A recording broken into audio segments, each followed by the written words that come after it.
మనుషులు కల్పించిన పద్ధతులు దైవోపదేశములని బోధించుచు వారు నన్ను వ్యర్థముగా ఆరాధించుచున్నారు అని మిమ్మును గూర్చి యెషయా ప్రవచించిన మాట సరియే అని వారితో చెప్పి. యేసు ప్రభు అన్న మాటలు ఇవి. వీళ్ళు నా దగ్గరకు వస్తున్నారు, పెదాలే నన్ను గనపరుస్తున్నాయి కానీ హృదయాలు వేరే వాటి చుట్టూ తిరుగుతూ ఉన్నాయి. వాళ్ళ హృదయాల్లో నాకంటే విలువైన స్థానం వేరే వాటికి ఇచ్చారు అని ప్రస్తావించాడు. అది మొదటి మాట. మరి మన హృదయం ఎటు తిరిగే ఛాన్స్ ఉంది? మరి ఎటు నిలపాలి మన హృదయాన్ని? మొదట ఏది, తర్వాత ఏది అనేటువంటి వివరాలు శుక్రవారం తెలుసుకున్నాం. మీకు ఇంట్రెస్ట్ ఉంటే అది కూడా తెలుసుకోవాలనుకుంటే తప్పకుండా శుక్రవారం ఉపదేశం యూట్యూబ్లో అప్లోడ్ చేయబడి ఉంది, వినండి.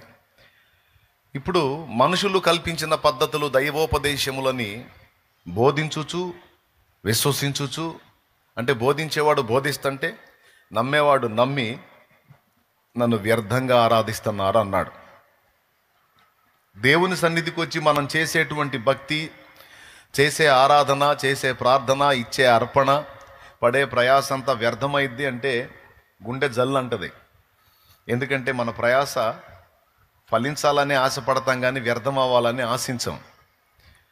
కానీ ఇక్కడ మనుషులు కల్పించిన పద్ధతులు దైవోపదేశములని బోధించుచు వాళ్ళు వ్యర్థంగా నన్ను ఆరాధిస్తున్నారు, అది విని ఫాలో అయ్యేవాళ్ళు కూడా వ్యర్థంగా నన్ను ఆరాధిస్తున్నారన్న మాట ఏ సందర్భంలో యేసు ప్రభు వారు అన్నాడంటే,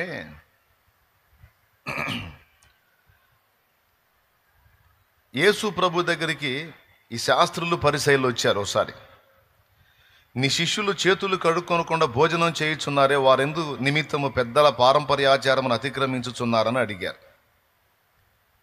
అందుకైనా మీరును పారంపర్యాచారము నిమిత్తమై దేవుని ఆజ్ఞను ఎందుకు అతిక్రమించుచున్నారు? తల్లిదండ్రులను ఘనపరచమనియు తండ్రినైనను తల్లినైనను దూషించువాడు తప్పక మరణము పొందవలననియు దేవుడు సెలవిచ్చాను. మీరైతే ఒకడు తన తండ్రినైనను తల్లినైనను చూచి, నా వలన నీకేది ప్రయోజనమగునో అది దేవార్పితమని చెప్పిన ఎడల అతడు తన తండ్రినైనను తల్లినైనను ఘనపరచనక్కరలేదని చెప్పుచున్నారు. మీరు మీ పారంపర్య ఆచారము నిమిత్తము దేవుని వాక్యమును నిరర్ధకము చేయుచున్నారు అని వేషధారులారా అన్నాడు. వేషధారులు ఎవరు అన్న ఒక ప్రశ్న మీద మనం వెతుక్కుంటే కొన్ని సమాధానాలు ఉంటాయి. అందులో ఇదొకటి. గతంలో ఒక వచనం చూసుకున్నాం. వేషధారులు అంటే ఎవరంటే, తన కంటిలోనున్న దూలమునెంచక తన పొరుగువాని కంటిలోనున్న నలుసును వెతికే వ్యక్తి ఎవరైతే ఉన్నాడో వాడు వేషధారి అన్నాడు యేసయ్య. వీడి కంట్లోనేమో దూలం ఉంటుంది, ఎదుటివాడి కంట్లో నలుసులు వెతకడానికి ప్రయత్నం చేస్తాడు. అలా ప్రయత్నించేది వేషధారణ.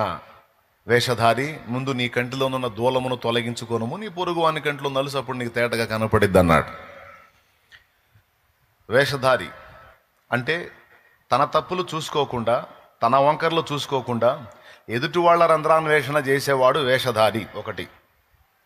రెండవది, వాళ్ళు యేసు ప్రభు దగ్గరకు వచ్చి ఆయన్ని శోధించుచు, ప్రభువా కైసరుకు పన్నిచ్చుట న్యాయమా అని అడిగారు. కైసరుకు పన్నిచ్చుట న్యాయమా, ఇచ్చేదమా ఇయ్యకుందుమా అని అడిగారు. అంటే ఇవ్వాలి అన్నాడు అనుకో, మరి నా రాజ్యం వేరు, నేను దేవుని రాజ్యాన్ని స్థాపించడానికి వచ్చాను, పరలోక రాజ్యం అంటావు కదా, అంటే ఈ లోక రాజ్యాన్ని నువ్వు ఆమోదిస్తున్నావా?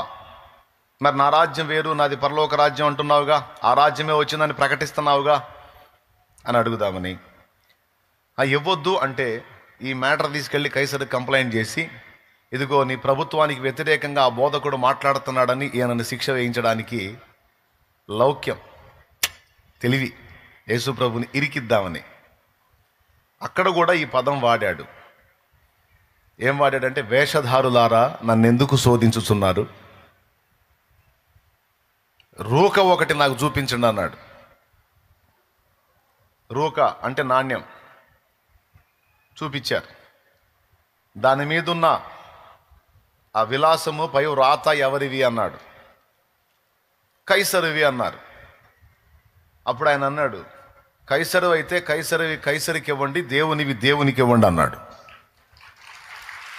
ఓకే, అంటే కడుపులో ఒక ఉద్దేశం పెట్టుకొని, అంటే వేషధారులు ఎవరు అంటే ఒక 3 నిరూపణలు చూపిస్తా. మొట్టమొదటిది, కంటిలో దూలం పెట్టుకొని. అంటే దూలం అంటే ఏంటో తెలుసా? కంటిలో దూలం పట్టిద్దా? కంటిలో దూలం పట్టిద్దా? మరి నీ కంటిలోనున్న దూలం నెంచక పొరుగువాని కంటిలో నలుసు నెంచనేలా? వేషధారి. ముందు నీ కంటిలోనున్న దూలాన్ని తీసేసుకో. అంటే అర్థం ఏంటంటే కంటిలో దూలం పట్టిద్దని కాదు, నీ బతుకులో ఇంతంత ఉన్నాయరా. దేవునికి స్తోత్రం. అర్థమైందా? నీ బతుకులో ఇంతంత ఉన్నాయి. అవన్నీ పెట్టుకొని వాడు తేడా వీడి తేడా, వాడట్లా వీడిట్లా అంటే ముందు నీ బతుకు చూసుకోరా. అసలు నిన్ను నువ్వు విమర్శించుకోవటం నేర్చుకోరా. నీ బతుకును నువ్వు కప్పిపుచ్చుకొని ఎదుటోళ్ళలో రంధ్రాన్వేషణ చేస్తావు. ఇది వేషధారణ కాదా? వేషధారి అన్నాడు. సో వేషధారణ నంబర్ 1 అది. మన దగ్గర ఏ లక్షణం ఉండాలంటే ఎదుటోళ్ళలో రంధ్రాన్వేషణ చేయటం సెకండ్. ఫస్ట్ మనల్ని మనం విమర్శించుకోవటం అనేది ఒక మంచి లక్షణం, దేవుడు మెచ్చుకునే లక్షణం. మనల్ని మనమే విమర్శించుకునే ఎడల తీర్పు పొందకపోదుమని ఇందాక వచనం చదివాడు, విన్నారో లేదో మీరు? ప్రభు బలలో చేసేటప్పుడు ఎదుటోళ్ళని విమర్శిస్తే మనం తీర్పులోకి వస్తాం. మనల్ని మనమే విమర్శించుకొని మారు మనసు పొంది తప్పుడు నడతలు దిద్దుకుంటే మనం దేవుని చేత ఆమోదించబడి తీర్పు తప్పించుకుంటాం. మనుషులు మనల్ని విమర్శించిందా కాకూడదు. మనుషులు మనల్ని విమర్శించిందా కాకూడదు. దేవుడు మనల్ని తీర్పులో తెచ్చిందా కాకూడదు. ఈ రెండు జరగకముందే మనల్ని మనమే పాయింట్అవుట్ చేసుకోవాలి. ఇది మంచి లక్షణం, యథార్థవంతుల లక్షణం. దేవునికి స్తోత్రం. ఒక దైవజనుడి దగ్గరకు వచ్చి ఒక ఆయన చెప్తున్నాడంట, అయ్యగారు ఫలానా పాస్టర్ గారి గురించి మీకు తెలుసా? ఫుల్ తేడా అండి అన్నాడంట.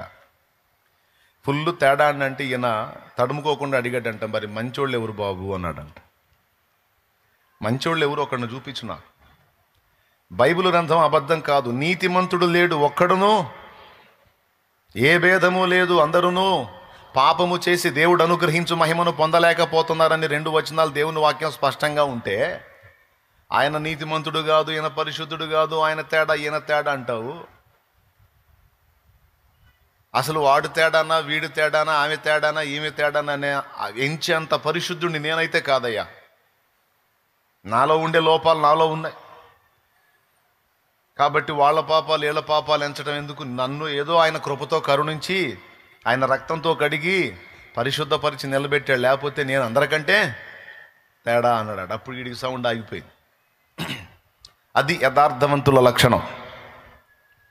అవతలోడు తేడా అనగానే మనమేదో నీతిమంతులమైనట్టు, అవునా ఏందంట అని బిల్డప్ ఇవ్వకూడదు. ఎంతమందికి అర్థమైంది? అవతలోడు తేడా అనగానే అవునా నాకు తెలియదే ఆహా అని నీతిమంతుడా నువ్వు చెవినివ్వాల్సిన అవసరంలే. వాళ్ళు తేడా ఇలా తేడా ముందు నేనే అనుకునే వ్యక్తి యథార్థవంతుడు.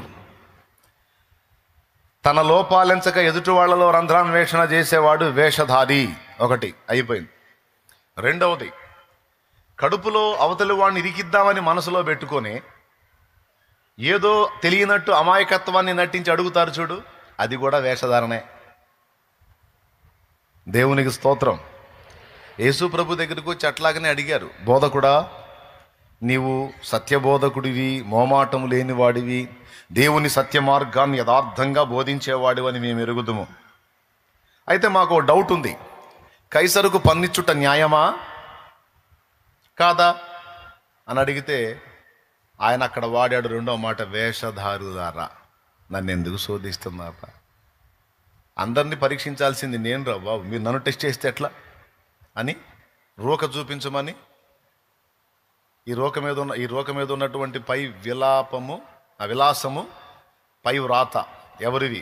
విలాపం అంటే ఏడుపులే, విలాసం అంటే సైన్. ఎవరివి అంటే కైసరువి. కైసరికి అండి, దేవునికి అండి. కొండ్ర వేషధారులారని పోయాడు. స్తోత్రం. ఆయన జ్ఞానానికే కేర్ ఆఫ్ అడ్రస్. ఆయన దగ్గరకు వచ్చి డ్యాన్స్ లేకపోతారు వీళ్ళు. ఎట్లా కుదురుతుందండి? జాయింట్లు తీసాడు పెడతాడు ఆయన. దేవునికి స్తోత్రం. 2. మూడవది ఇక్కడ అన్నాడు. ఇక్కడ ఏమన్నాడంటే పారంపర్యాచారాలని హైలైట్ చేసుకుని దేవుడు చెప్పినటువంటి నీతి నియమాలని, ప్రేమని పక్కన పెడితే అలా చేసేవాళ్ళను సైతము వ్యర్థముగా ఆరాధించేవాళ్ళు వేషధారులు అన్నాడు. అందుకు ఈ మాట పట్టుకున్నా. 3 రకాలుగా వేషధారులు మనకు కనపడతారు. ఇంకా కొన్ని వెరైటీస్ ఉన్నాయి. జస్ట్ మచ్చుతునగలాగా ఒక 3 రకాలు చెప్పా. స్తోత్రం. 3 రకాలు. మొట్టమొదటి రకం ఎవరో చెప్పండి, మీరు చెప్పాలి అందరూ. వేషధారులు నంబర్ 1, ఆడి దగ్గర 24 పెట్టుకొని అవతలోడి దగ్గర 1.60 వెతుకుతూ ఉంటాడే, వేషధారి నంబర్ 1. నంబర్ 2, కడుపులో దురుద్దేశం పెట్టుకొని పైకి షో మాటలు మాట్లాడతారే, ఈజీగా అర్థమైతే ఇట్టు చెప్తే, వేషధారి నంబర్ 2. మూడవది, ఆచారాలని హైలైట్ చేసి దేవుడిచ్చినటువంటి నీతి నియమాలను తృణీకరించేటువంటి వాళ్ళు, దేవుడు చెప్పినటువంటి ప్రేమ, కనికరం, జాలి మొదలైన వాటిని తిరస్కరించే వాళ్ళు వేషధారులు. చేతులు కడుక్కోకుండా తింటున్నారేంటి మీ శిష్యులు అనుకుంటూ వచ్చారు పరిశుద్ధులు. చేతులు కడుక్కోకుండా తింటున్నారేందని. కొంతమంది కలర్ బట్టలు వేసుకొని కనపడుతున్నారు అనుకో, కొంతమంది అంటారు ఆ చర్చికి పోయే వాళ్ళంతా కలర్ బట్టలేనండి, వాళ్ళంతా లోకానుసారులే, అసలు వైట్ అండ్ వైట్ వేయాలా, ఏమేయాలా, వైట్ అండ్ వైట్ వేయాలా, అసలు ఆ చర్చికి పోయే వాళ్ళంతా కలర్ఫుల్ వేస్తారు, అంతా వేషధారులే, అంత లోకానుసారులే. అవునా? మరి ఏది పవిత్రత, ఏది పరిశుద్ధత అంటే తెల్లని వస్త్రాలు మాత్రమే కట్టాలి, అది పరిశుద్ధత, పవిత్రత. మరి అట్లయితే పరలోకంలో రంగురంగులు ఉండొద్దు కదా, ఓన్లీ వైటే ఉండాలి కదా. పరిశుద్ధుల తెల్లని వస్త్రములు అంటే పరిశుద్ధుల నీతి క్రియలు అన్నాడు బైబిల్ గ్రంథంలో. ప్రపంచంలో దేవుడు సృష్టించిన రంగులే ఇవన్నీ. అయితే దేవుడు చెప్పిన హెచ్చరిక ఏంటంటే, లోకానుసారమైన వేషం వేయకుండా పరిశుద్ధులకు తగినట్టుగా మీరు పైకి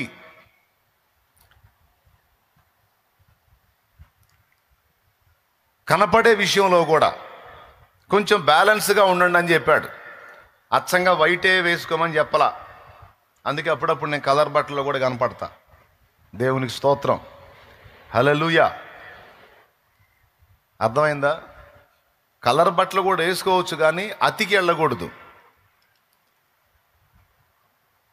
తగుమాత్రపు వస్త్రముల చేతనే గాని బంగారములతోనైనను మిగుల వెలగల వస్త్రములతోనైనా ముత్యములతోనైనను అలంకరించుకొనక దైవభక్తి గలవారమని చెప్పుకొను స్త్రీలకు తగినట్టుగా సత్క్రియల చేత మిమ్మల్ని మీరు అలంకరించుకోండి అన్నాడు. తగుమాత్రంగా మనం ఉండొచ్చు. అచ్చంగా వైటే వేసిన వాళ్ళు పరిశుద్ధులు, కలర్ వేసిన వాళ్ళంతా లోకానుసార్లు అనుకోకూడదు, అది మళ్ళీ వేషధారణ అయింది. అంటే ఇప్పుడు కొంతమందికి ఎలా ఉంటుందంటే సైకాలజీ, వీళ్ళు వైట్ అండ్ వైట్ వేసుకుంటారు కదా, కలర్ వేసుకునే వాళ్ళందరినీ పురుగులు చూసినట్టు చూస్తారు. నన్ను వెంబడించే వాళ్ళు ఎవరు అట్లాంటి పని చేయొద్దు. నీకు ఇంట్రెస్ట్ ఉందా, వైట్ వేసుకుంటున్నావు వేసుకో. కలర్ వేసుకునే వాళ్ళని పురుగులను చూసినట్టు చూడొద్దు. వాళ్ళ శరీరానుసారులు అని, లోకానుసారులని, పాపులని, నువ్వేదో పరిశుద్ధుడివి, పరిశుద్ధురాలు అని ఫీల్ అవ్వద్దు. ఎందుకంటే కొన్నిసార్లు తెల్ల బట్టలు కొనుక్కోవడానికి డబ్బులు లేని స్థితిలో కూడా కలర్ బట్టలు వేసుకునే వాళ్ళు ఉన్నారు. కొన్ని పర్సనల్ ప్రాబ్లమ్స్ వల్ల కూడా కొంతమంది స్త్రీలు కలర్ బట్టలు వేసుకునే పరిస్థితి ఉంటుంది. వెంటనే ఆవేశంతో ఊగిపోయి వాళ్ళు కలర్ బట్టలు వేసుకున్నారు లోకానుసారులని వెంటనే సర్టిఫికేట్లు ఇవ్వద్దు. ముఖం పగల కొడతాడు యేసయ్య. దాన్ని ఒక ఆచారం చేయొద్దు. తెల్ల బట్టే కట్టాలి, తెల్ల వస్త్రమే వేయాలని ఒక ఆచారం చేయొద్దు. మైండ్ బాగున్న వాళ్ళకి నేను చెప్పేది అర్థమైద్ది. దేవునికి స్తోత్రం. నీకు ఇంట్రెస్ట్ ఉందా వేసుకు. ఇప్పుడు నా తెల్ల బట్టలు అంటే ఇష్టం, వేసుకున్నా. చిరాకు పుడితే కలర్ బట్టలు వేసుకుంటా. అయితే ఓవర్ యాక్షన్ చేయకుండా, హడావుడి వేయకుండా, ఏదో దేవభక్తుడు, భక్తి సాధకుడు అంటే దానికి తగ్గ అవతారం కూడా కనపరచాలి కాబట్టి దానికి తగ్గట్టుగా ఉండాలి. వేరే విధంగా వ్యవహరించాను అనుకో తేడాగా ఉంటుంది. అలాగే స్త్రీలు పురుషులు అందరూ కూడా. కానీ కొంతమంది కొన్ని సంఘాలు ఏం చేసినాయి, ఆచారం చేసినాయి, తెల్ల బట్టలే కట్టాలి, తెల్ల బట్టలే వేయాలి, ఆచారం చేసినాయి కొన్ని సంఘాలు. ఇక ఈ ఒక్క ఆచారమే కాదు, ఇక చాలా ఆచారాలు ఉన్నాయి సంఘాల్లో. ఈ ఆచారాలన్నీ ఫాలో అయిన వాళ్ళేమో పరిశుద్ధులు, వీటిని ఫాలో అవ్వకపోతేనేమో వాళ్ళు పాపులు అన్నట్టుగా ఒకళ్ళ మీద ఒకళ్ళు అతిశయపడతా ఉంటారు సంఘాలోళ్ళు. ఒక సంఘం వాళ్ళు ఇంకో సంఘాన్ని అట్లా తృణీకరిస్తూ ఉంటారు. నేను చెప్తున్నా, ముంగమూరి దేవదాసు అనే దైవజనుడు ఒక మాట చెప్పాడు పరిశుద్ధాత్మ ప్రేరణలో. ఏ మతమును కానీ, ఏ వ్యక్తిని కానీ, ఏ డినామినేషన్ని కానీ దూషింపరాదు, ద్వేషింపరాదు. తెలియనివి ఏవైనా ఉంటే దేవునిని అడిగి తెలుసుకో అన్నాడు. మళ్ళీ చెప్తాను, ఏ మతమును కానీ, ఏ వ్యక్తిని కానీ, ఏ డినామినేషన్ను కానీ దూషింపరాదు, ద్వేషింపరాదు. తెలియనివి దేవునిని అడిగి తెలుసుకొనవలెను అనే ఒక సూక్తి చెప్పాడు. ఆయన ఫోటో ఉన్న దగ్గర కింద ఆ సూక్తి ఉంటుంది. చాలా మంచి సూక్తి. దైవిక ప్రేమను, సామరస్యతను చక్కగా కొనసాగింపజేసేటువంటి సూక్తి అది. నీకేదైనా అర్థం కాకపోతే దేవుణ్ణి అడుగు, దేవుడు అర్థమయ్యేటట్టు చెప్తాడు. అంతేగాని నువ్వు చేసిన పని అవతలాళ్ళు చేయలేదని ఆచారాలు పెట్టి అవతలాళ్ళని పురుగులను చూసినట్టు చూడొద్దు. ఫర్ ఎగ్జాంపుల్, నువ్వు బొట్టు తీసేసావు, వినండి బాగా, నువ్వు బొట్టు తీసేసావు. ఒక ఆమె బొట్టు పెట్టుకొని వచ్చింది దేవుని సన్నిధికి. ఆమె అన్యుల మధ్యలో ఉంటుంది, అన్యురాలుగా ఉండి రక్షణలోకి వచ్చింది. ఫ్యామిలీ ఒప్పుకోలేదు, బొట్టు పెట్టుకొని వచ్చింది. ఇక ఈ బొట్టు కనపడితే చాలు, ఇక పురుగు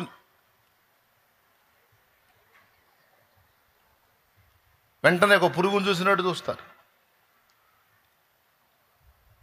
ఆచారము వేరు, విశ్వాసము వేరు. ఆచారము వేరు, విశ్వాసం వేరు. మనం ఉన్న సమాజాన్ని బట్టి కొన్ని సంప్రదాయాలు, కొన్ని ఆచారాలు ఉన్నాయి. కొంతమంది అన్యుల్లోంచి దేవుని వైపు తిరగటానికి ఇష్టపడేటువంటి వాళ్ళు మనం పెట్టినటువంటి సెక్షన్స్ను బట్టి కొంతమంది దేవుని వైపుకు రావట్లా. చర్చికి రావాలని, యేసు ప్రభు మాటలు వినాలని, ఆ పాటలు వినాలని, నేను కూడా ఆయన బిడ్డగా నడవాలని నాకు ఆశ ఉందన్నా. కానీ నా కుటుంబం ఇంకా రక్షింపబడ, నా కుటుంబం దేవుణ్ణి తెలుసుకోలేదు. నేనే ఈ మధ్యకాలంలో కొంచెం ఆ మాటలకి చెవి పెట్టాను. నాకు రావాలని ఉంది, కానీ రాగానే ముందు బొట్టు తీసేయాలి, గాజులు తీసేయాలి, కలర్ బట్ట కట్టడం తీసేయాలి, మంగళసూత్రం తీసేయాలి, తెల్ల బట్ట కట్టుకోవాలి. మరి మా ఆచారం ప్రకారం ఏమో ముండమోపళ్ళే తెల్ల బట్ట కడతారన్నా. భర్తను కోల్పోయిన వాళ్ళు ఈ బొట్టు తీసేస్తారు, గాజులు తీసేస్తారు, పూలు తీసేస్తారు, మంగళసూత్రం తీసేస్తారు, కలర్ బట్ట తీసేస్తారు, తెల్ల బట్ట వాళ్ళు కట్టుకుంటారు. ఎందుకంటే భర్తను కోల్పోయి వైధవ్య ప్రాప్తి పొందింది విధవరాలు అని. మరి ఇప్పుడు మీరు చెప్పిన ప్రకారం అన్నీ తీసేసి ఆ తెల్ల బట్ట కట్టుకొని తిరుగుతూ ఉంటే మీరేమో పరిశుద్ధరాలు అంటారు, మా సమాజమేమో విధవరాలు అంటారు. అందుకే దీనికి భయపడే నేను తెగించి అడుగేయలేకపోతున్నాను అని అన్నవాళ్ళు ఉన్నారు. ఎక్కడ దాకెందుకు, నా ఫ్యామిలీలోనే అలాంటి ప్రశ్న ఏర్పడింది అనుకో. నేను చెప్పిన సమాధానం ఏంటో తెలుసా? మెళ్ళలో ఉన్నటువంటి మంగళసూత్రం తీసేయమని నా భార్యకి నేను చెప్పలా. బొట్టు తీసేయమని చెప్పలా. ఈ సూత్రం దేనికో లాజిక్ తెలుసు నాకు, ఈ బొట్టు దేనికో తెలుసు, ఎందుకంటే చదివి ఉన్నాను కాబట్టి. దాని మూలాలు నాకు తెలుసు. బొట్టు ఎందుకు తీసేసింది అంటే, అసలు బొట్టు పెట్టుకున్న కారణం పరమాత్మ వచ్చి రక్తం చిందించేదానికి సాదృశ్యంగా బొట్టు. ఆ రక్తం ఎవరు చిందించారో తెలుసు. ఆ పరమాత్మని ఇప్పుడు మనం కలుసుకున్నాం కనుక, అసలు రక్తాన్నే మనం ఆశ్రయించాం కనుక ఇక రక్తపు గురుతైనటువంటి దీంతో నిమిత్తం లేదు అని కొంతమంది తీసేస్తారు. అర్థమైందా? నుదుటి బొట్టు, ఎర్ర బొట్టు దేనికి గుర్తు? ఇంటికి రక్తపు గుర్తులు దేనికి గుర్తు? ఆర్యులర్పించినటువంటి జంతు బలులు దేనికి గుర్తు? అంటే రక్తము చిందించుట ద్వారా రక్షణ అనే విషయాన్ని ఆనాడు ఆర్యులు నమ్మారు. అందుకే వాళ్ళు పరమాత్మను సమీపించాలనుకున్నప్పుడు జంతు బలులు అర్పించారని వేదం చెప్పింది. పాప పరిహారార్థమై జంతు బలులు చేశారు. అలాగే ఆ జంతు బలులతో ఆగకుండా వాళ్ళ ఇళ్ళకి ప్రాకారాల్లో రక్తపు గురుతులు ఉంచారు వాళ్ళ గుమ్మాలకి. అదిగో తెలంగాణలో అదిగో చూడండి, ఒక హౌస్ ఓపెనింగ్ అప్పుడు తెలంగాణలో చూడండి ఏం కొట్టారో, అక్కడ హ్యాండ్ గుర్తుంది, అది బ్లడ్ కనబడుతుందా? నా ఫోటో పక్కన ఉంది చూడండి, రక్తపు గుర్తు.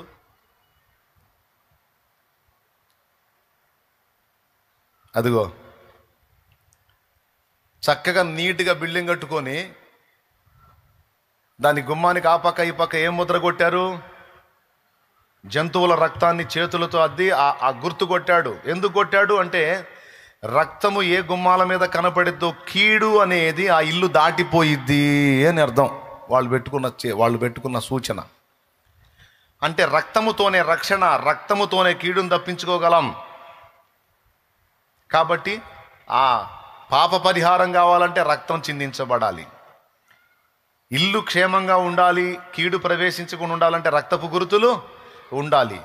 ఒళ్ళు కూడా రక్షింపబడాలి, కీడులో పడకుండా ఉండాలంటే ఒంటి మీద కూడా రక్తపు గురుతు, రక్తవర్ణమైన సింధూరం.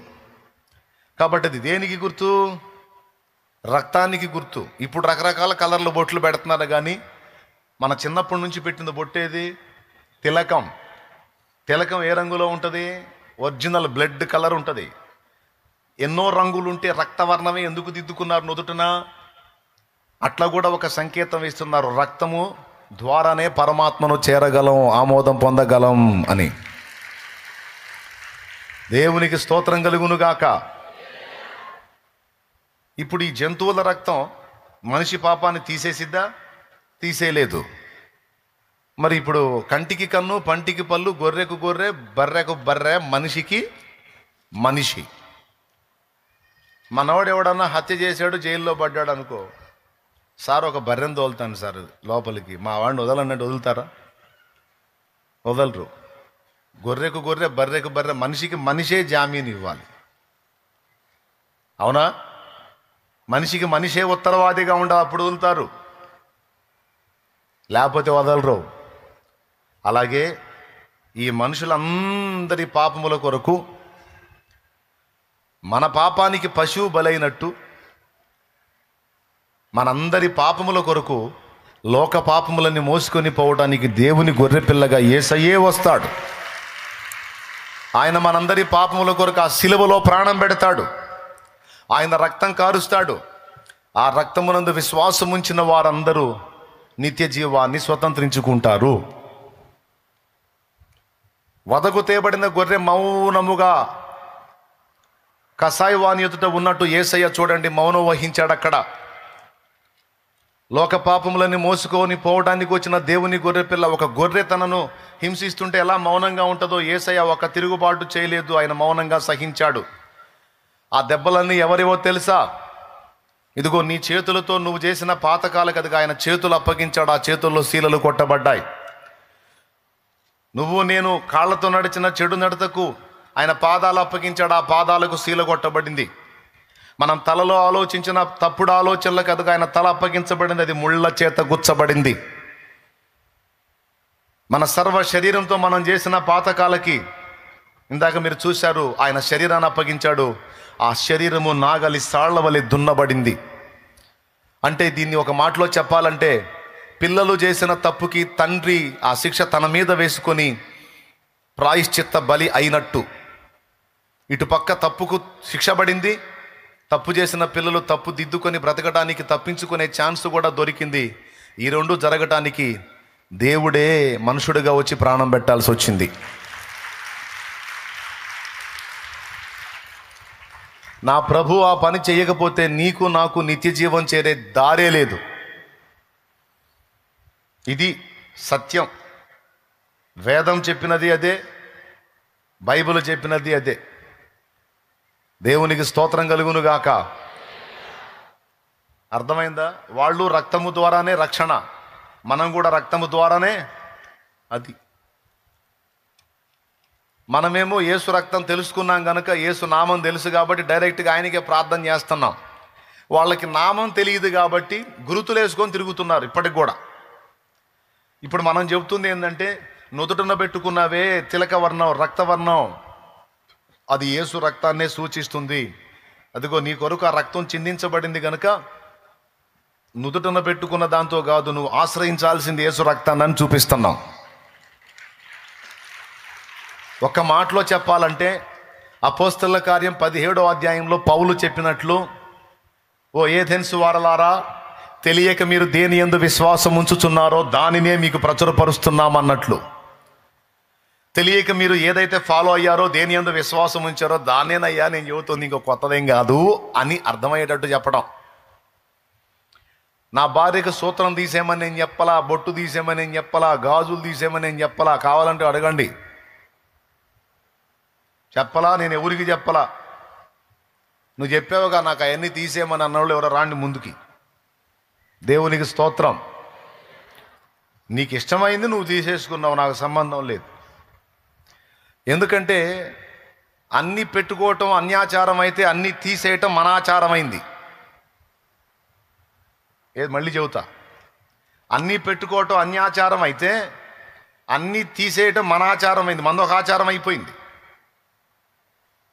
నేను చెప్తున్నా, ఆచారాలని దృష్టిలో పెట్టుకొని వాళ్ళు మనల్ని ఎలాగ ద్వేషిస్తున్నారో, ఏదో అన్నీ తీసేశామని, అలాగే వాళ్ళు అన్నీ వేసుకున్నారని వాళ్ళ ఆచారాన్ని దృష్టిలో పెట్టుకొని మన వాళ్ళు వాళ్ళని ద్వేషించడం కూడా కరెక్ట్ కాదు.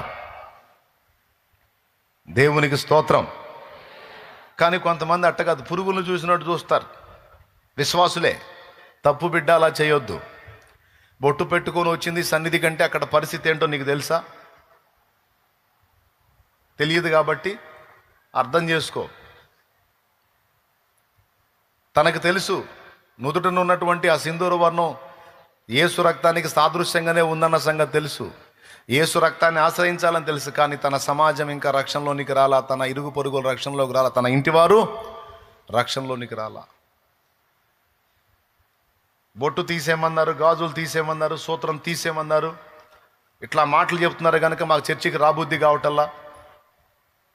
అలాంటి ఆచారాలు లేకపోతే చక్కగా మేము కూడా వచ్చి ఆ యేసు ప్రభుని సేవిస్తామంటే సంతోషంగా రమ్మని చాలామందిని ఆహ్వానించాను నేను. పెట్టుకో, ఒకటి కాదు 2 పెట్టుకో, 3 పెట్టుకో, రా, సత్యం తెలుసుకో, స్వతంత్రురాలు అవుతావు, స్వతంత్రుడు అవుతావు. 2 కాబట్టి 4 వేసుకో, గాజులు ఏమైంది?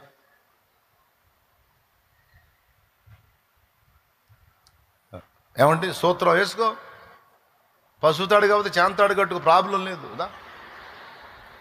దేవునికి స్తోత్రం, ఇబ్బందే లేదు, వేసుకోరా.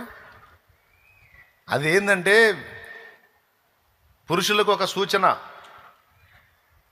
మెడలో మంగళసూత్రం అనేది పురుషులకు ఒక సూచన, ఒక ఆచారం. ఒరే పరపురుషులారా, ఇదిగో నేను ఒకనికి భార్యనయ్యాను, ఒకనికి చెందిన స్త్రీని అయిపోయాను, ఇక నా వైపు మోహపు చూపులు చూడొద్దు, నన్ను గూర్చి ఆలోచించొద్దు, నన్ను వివాహానికి కోరొద్దు అని ఒక సంకేతం, మౌన సంకేతం అది, అంతే తప్ప ఇంకొకటి ఏం కాదు. కాబట్టి ఇక్కడ ఉన్నవాళ్ళు కానీ లైవ్లో వినేవాళ్ళు కానీ, నీకు పాసిబిలిటీ ఉండి నీకు ఏ ఇబ్బంది లేకపోతే, నీకు అది బరువు అనిపిస్తే తీసేసుకో, నాకు సంబంధం లేదు. కానీ కొన్ని కుటుంబాలు ఇంకా రక్షణలోనికి రాలేదు గనక ఇలాంటి వాటిని చూపించి వాళ్ళని అడ్డగించటం, మనం కొన్ని దిక్కుమాలిన ఆచారాలు ప్రతిపాదించటం కరెక్ట్ కాదు అని నేను చెప్తున్నా. దేవునికి స్తోత్రం కలుగును గాక. మరి అట్లయితే విగ్రహార్పితం కూడా తినొచ్చుగా అంటారేమో, అది వేరు. మళ్ళా అది విశ్వాసానికి సంబంధించింది, అది విశ్వాసానికి సంబంధించింది. విశ్వాసం వేరు, ఆచారం అది. పంజాబ్ వాళ్ళు పంజాబ్ డ్రెస్ వేసుకుంటారు, అది వాళ్ళ ఆచారం. ఆంధ్రప్రదేశ్ వాళ్ళు చీర కట్టుకుంటారు, ఇది మన ఆచారం. ఇప్పుడు మన పంజాబ్ వాళ్ళు మన చీర కట్టుతున్నారు, మనం కూడా పంజాబ్ డ్రెస్ వేసుకుంటున్నాం. దేవునికి స్తోత్రం. ఏమండి, నడుస్తుంది అట్లా ఇట్లా. కానీ ఆచారం అయితే ఏది మెయిన్? పంజాబ్ వాళ్ళు ఏం కడతారు? పంజాబీ డ్రెస్ అనేది అక్కడ వచ్చింది, పంజాబ్ వాళ్ళు వేసుకునే బట్టలై. ఆంధ్రప్రదేశ్, తమిళనాడు, కర్ణాటక ప్రాంతాల్లో చీర కడతారు, ఇది మన ఆచారం. ఏమండి, వెనకటి ముసలోళ్ళు 7 గజాల చీర కట్టేవాళ్ళు అంట. ఎన్ని గజాలు? 7 గజాల చీర కట్టేవాళ్ళు అంట. చుట్టటమే కట్టెకు చుట్టినట్టు దేవునికి స్తోత్రం. అట్లాగా కొన్ని పట్టిడవలసినవి ఉన్నాయి, కొన్ని పట్టుకోవాల్సినవి ఉన్నాయి. ఈ ఒక్కటే కాదు, ఇక చాలా విషయాలలో కొన్ని విషయాలు మనం పట్టు విడవాల్సినవి ఉన్నాయి, కొన్ని గట్టిగా పట్టుకోవాల్సినవి ఉన్నాయి. ఇక్కడ యేసు ప్రభు నేర్పుతున్నాడు, పారంపర్యాచారముల నిమిత్తము మీరెందుకు దేవుని వాక్యము నిరర్ధకం చేస్తున్నారు? దేవుని వాక్యం ఏం చెప్పింది? మీలో ఎవరికైనా తల్లిదండ్రి ఉంటే వాళ్ళని సన్మానించాలి, గణపరచాలి, ప్రేమించాలి, ఆదరించాలి అని దేవుని వాక్యం చెప్తుంటే మీరేం బోధించారా? పారంపర్య ఆచారము మీ బొందా అని. తల్లిదండ్రులను చూసంట, అమ్మా నాన్న నా వలన నీకేది ప్రయోజనమో అది దేవార్పితం, కోర్బాను అని చెప్పిన ఎడల ఇక వాళ్ళకి మీరేం సేవ చేయనక్కర్లేదని బోధిస్తున్నారు. ఎవడు చెప్పాడరా? ఇది మీరు కల్పించారా? దేవుడు చెప్పాడా? దేవుడు ఏం చెప్పాడు? నీ తల్లిని తండ్రిని తప్పనిసరిగా సన్మానించమని చెప్పాడు. కానీ మీరేం చెప్తున్నారు? తల్లిదండ్రులను చూడాల్సిన అవసరం లేదు, వాళ్ళని చూసి నా వలన నీకేది ప్రయోజనమో అది దేవార్పితం అని చెప్తే వాళ్ళని మీరు చూడకపోయినా పర్వాలేదు అని బోధిస్తున్నారు. ఎవడు చెప్పాడు అని నిలదీశాడు యేసయ్య. అంటే అదొక ఆచారం పెట్టారన్నమాట. ఈ ఆచారాల్లో ఇంకొకటి ఏంది? చేతులు కడుక్కొని తినాలి ఒక ఆచారం. ఒక ఆచారం ఏమో తల్లిదండ్రుల్ని చూడాల్సిన అవసరంలా. అట్లా రకరకాల ఆచారాలు పెట్టి అసలు వాక్యాన్ని పక్కన పెట్టారు, దరిద్రులారా అని తిట్టాడు. ఇకపోతే ఇదే సందర్భంలో ఇంకొక విషయం కూడా చెప్తున్నా. ఇప్పుడు కొంతమంది మాల వేసుకుంటున్నారు, యేసు ప్రభు మాల. ఆ వరుసలో వస్తున్నా, దేవునికి స్తోత్రం. ఏంటిది? యేసు ప్రభు మాల. నాకు తెలిసి వేసుకొని వచ్చిన వాళ్ళు ఇప్పుడు ఇక్కడ కూటంలో కూడా కూర్చొని ఉండొచ్చు, ఎందుకంటే వాళ్ళకి నా మీద అభిమానం. ఆర్సీఎం చర్చికి పోతానే అప్పుడప్పుడు ఇటు కూడా వస్తారు, ఎందుకంటే శాలేమన్ అంటే వాళ్ళకి అభిమానం. థ్యాంక్ యూ, నేను కూడా సంతోషంగా స్వాగతిస్తా, ఏం ప్రాబ్లం లేదు. ఇప్పుడు బైబిల్లో ఎక్కడా కూడా 41 రోజులు దీక్ష తీసుకొని ఆ 41 రోజులు ఒక ప్రత్యేకమైనటువంటి డ్రెస్ ధరించుకొని ప్రత్యేకమైనటువంటి ఆచారాలు పాటించమని ఎక్కడా లేదు. పాత నిబంధనలోనేమో నాజీరు వ్రతాన్ని గూర్చి కొన్ని విషయాలు ఉన్నాయి, క్రొత్త నిబంధనలు అవి కూడా లేవు. కానీ ఇప్పుడు క్రైస్తవులుగా పరిగణించబడుతున్న వాళ్ళలో కొంతమంది మాలేసుకోవటం చూస్తుంటే నాకు నా గతం గుర్తొస్తుంది. ఎందుకంటే నేను లోకంలో ఉన్నప్పుడు 5 సార్లు మాలేసుకున్నా.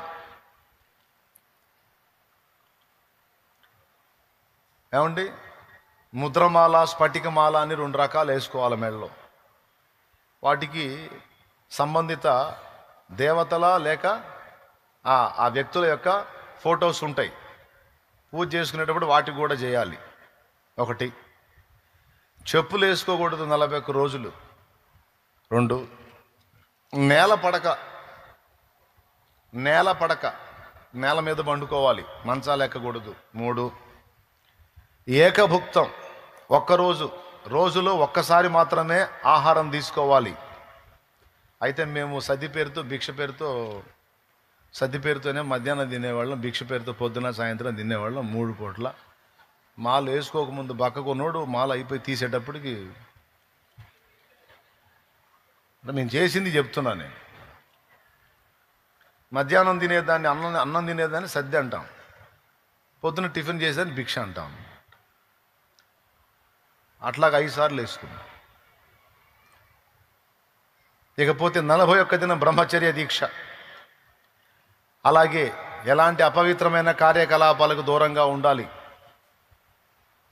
అలాగే బహిర్భూమికి వెళితే స్నానం చేయాలి. ఈ విధంగా 41 దినం మండల దీక్ష అంటారు, చేయాలి. చేసి ఆ చివరి రోజు దీక్ష ముగింపులోకి సంబంధిత గుడికో ఆ ప్రదేశానికో వెళ్ళి అక్కడ ఆ దీక్ష తొలగించుకోవాలి. పోయేటప్పుడు ఇరుముడి కట్టుకొని నెత్తిన పెట్టుకోవాలి. అంటే ఏ దేవతకైనా ఏ దైవానికైనా ఆరాధిస్తున్నామో వాళ్ళకి ఇష్ట వస్తువులు అందులో ఉంటాయి. కొబ్బరి టెంకాయలు, అందులో ఆవు నెయ్యి, సంబంధిత వస్తువులు అవన్నీ ఇరుముళ్ళలో ఉంటాయి. అవి పెట్టుకొని తిరగాలి, అవి పెట్టుకొని పోవాలి. ఇది లోకంలో విగ్రహారాధికుడు ఉన్నప్పుడు నేను పడ్డ పాటలు. అయితే ఒక మాట చెప్తాను. ఇప్పుడు ఆ లోకంలో అన్యులు ఫాలో అవుతున్నటువంటి ఆచారాన్ని సంఘంలోనికి ఎంటర్ చేశారు. మరి యాజ్ ఇట్ ఈజ్గా అంతే దీక్ష. అలాగే ఒక డ్రెస్సు, ఇప్పుడు మేము ఎవరికైతే వేసుకున్నామో వాళ్ళకి సంబంధించి ఆ దేవీ దేవతకు సంబంధించి ఒక కలర్ ఏర్పాటు చేశారు. ఇక ఇవన్నీ ఉంటాయన్నమాట. మతాచారాలు అంటారు వీటిని. ఇప్పుడు ఆర్సీఎంలో ఫాలో అవుతున్న వాళ్ళలో కొంతమంది ఈ విధంగా దీక్ష తీసుకుంటున్నారు. ఇప్పుడు నేను చెప్పినవన్నీ దాదాపు చాలా వరకు వాళ్ళు ఫాలో అవుతున్నారు. ఏది అన్యాచారంలో ఉన్నాయన్నీ. సరే, నేను వాళ్ళని అడిగాను అనుకో, ఎందుకు వేసుకున్నారు అంటే, వేసుకుంటే మంచిదని వేసుకున్నాం అన్నా అని వాళ్ళు అంటారు. తప్పులేదు. వాళ్ళ భార్యని అడిగాను అనుకో, ఎందుకమ్మా మాల వేసుకున్నాడు, ఎందుకు ఒప్పుకున్నామంటే, పోనీ అన్న ఈ 41 రోజన్నా మా ఇంట్లో ఆ తాగుడు గోల లేకుండా ఉంటుంది, దరిద్రం పోయింది ప్రశాంతంగా. ఈ 41 రోజన్నా కూడు తింటామన్నా కాస్త ప్రశాంతంగా అంటాను. స్తోత్రం. నేను అంటున్నా, అది వాస్తవంగా అన్యత్వంలో నుంచి తీసుకొచ్చి ప్రవేశపెట్టారు ఇందులోకి. బైబిల్లో ఎక్కడ కూడా ఆ విషయాలు అలాగునే ప్రస్తావించబడలేదు. అర్థమైందా? ఆ ఆచారాలు అలా ఫాలో అవ్వమని, 41 రోజు మందు మానుకోమని, 41 రోజు బీడీలు మానుకోమని, 41 రోజు సిగరెట్లు మానుకోమని, 41 రోజు వ్యభిచారం మానుకోమని, 41 రోజు బూతులు మానుకోమని ఒక టైముని బైబిల్ గ్రంథం ఎక్కడా ఎప్పుడూ చెప్పలేదు. బైబిల్ గ్రంథం పాత నిబంధనలోనైనా క్రొత్త నిబంధనలోనైనా దేవుని ప్రజలకు దేవుడు నియమించిన కట్టడ నిత్యమైన కట్టడ. నిత్యమైన కట్టడ. అదేదో కొన్ని దినాలకు సంబంధించిన కట్టడ కాదు, నిత్యమైన కట్టడ. పాత నిబంధన పక్కన పెడితే నూతన నిబంధనలో 41 రోజు ఇలాగ ఉండండి, తర్వాత మీరు ఇష్టం వచ్చినట్టు ఊరేగండి అనేది లేదు. నేనేం చేసేవాడినో తెలుసా? దమ్ము కొట్టేవాడిని. 41 రోజు దీక్ష అయిపోగానే అక్కడే ఉంటే బడ్డీ కొట్లు, కిరాణా కొట్లు, కిళ్ళి కొట్లు పోయి పెట్టె సిగరెట్లు తీసుకునేవాడిని. వినండాయా, ఎందుకు 41 రోజు ఆపేదాన్ని. మా గ్రూపులోనే ఉన్నాడు ఒకడు తపన ఆపుకోలేక ఆ బాత్రూంలో పోయో ఎటో గడ్డు పోయి వాడు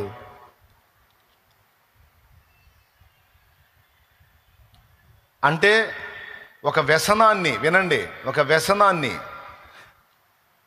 41 రోజు ఆపుకుంటే సరిపోయిద్దని చెప్పాడా బైబిల్లో ఎక్కడన్నా?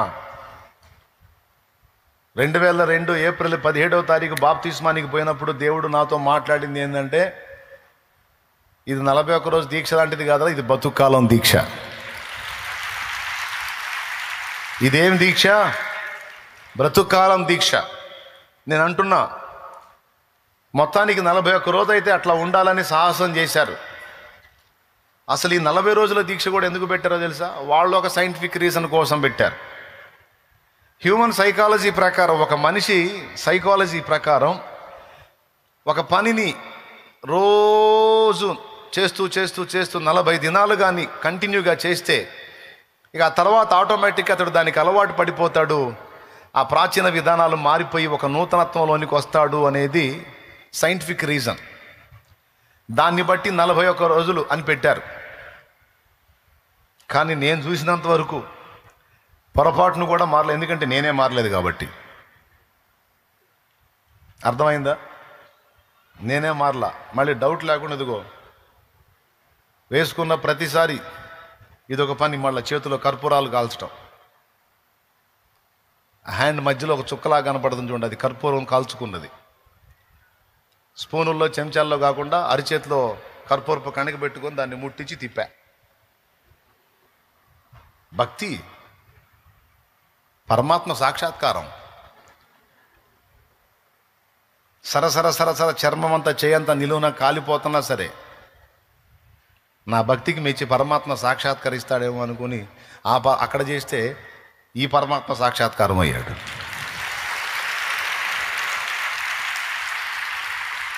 దేవునికి స్తోత్రం కలుగును గాక.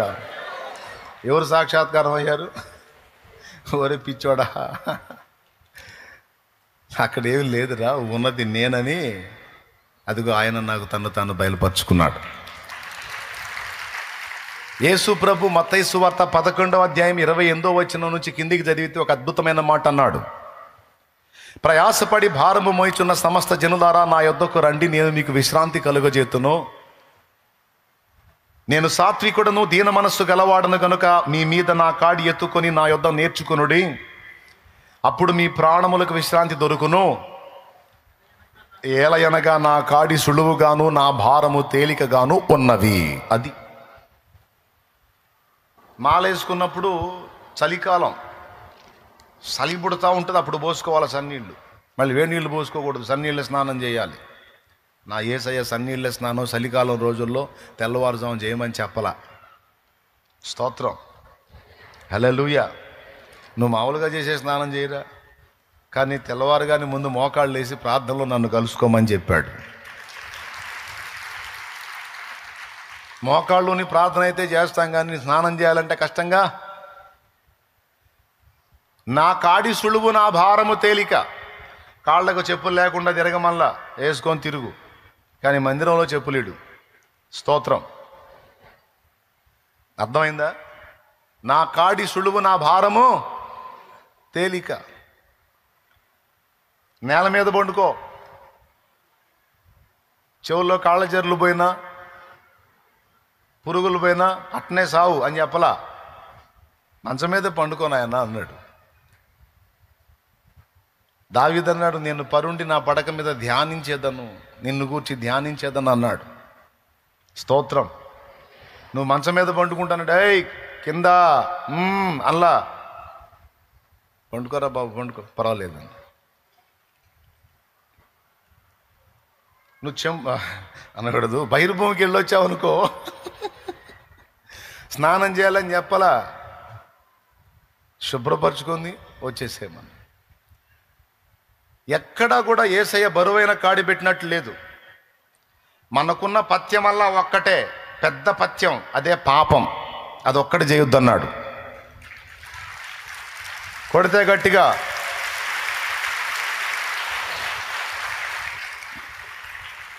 మనకు చెప్పిన పథ్యం ఏంటి? పెద్దగా చెప్పండి. అది చేయొద్దు అన్నాడు. ఇక అంతకు మించి వేరే ఆంక్షలు ఏం పెట్టలా. నువ్వు సహజంగా సామాన్య జీవితంలో ఎలా బతుకుతావు అలా బతకమన్నాడు. ఈ పదార్థం తినొద్దు, ఈ పదార్థం తినాయి అని చెప్పలా. నువ్వు ఏదన్నా తినరా బాబు, కడుపు నోట్లో నుంచి కడుపులోకి పోయేది బహిర్భూమిలో విడవబడుతుంది, దానివల్ల నువ్వు అపవిత్రుడవు కావు, కానీ నీలో నుండి వచ్చేది నిన్ను అపవిత్ర పరిస్థితి కనుక అది జాగ్రత్త అన్నాడు. ఎక్కడ కూడా యేసయ్య బరువైన కాడి మోపినట్టు మనకు కనబడదు. కానీ నేను గతంలో ఫాలో అయినటువంటి విశ్వాసాల్లో బరువైన కాడి ఉంటుంది, అయినా దానివల్ల రక్షణ లేదు. కాడి బరువు మళ్ళా రక్షించే కాడి కూడా కాదది. ఇక్కడ కాడి సులువు, భారము తేలిక అండ్ రక్షిస్తుంది.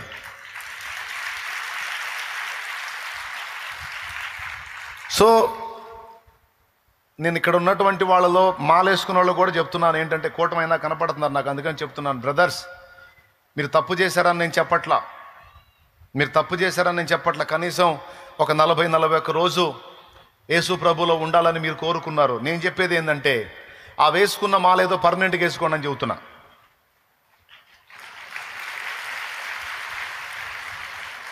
నలభై 41 రోజుతో ఆగిపోవద్దు. పర్మనెంట్ మాల ఏంటంటే బాప్తీసం.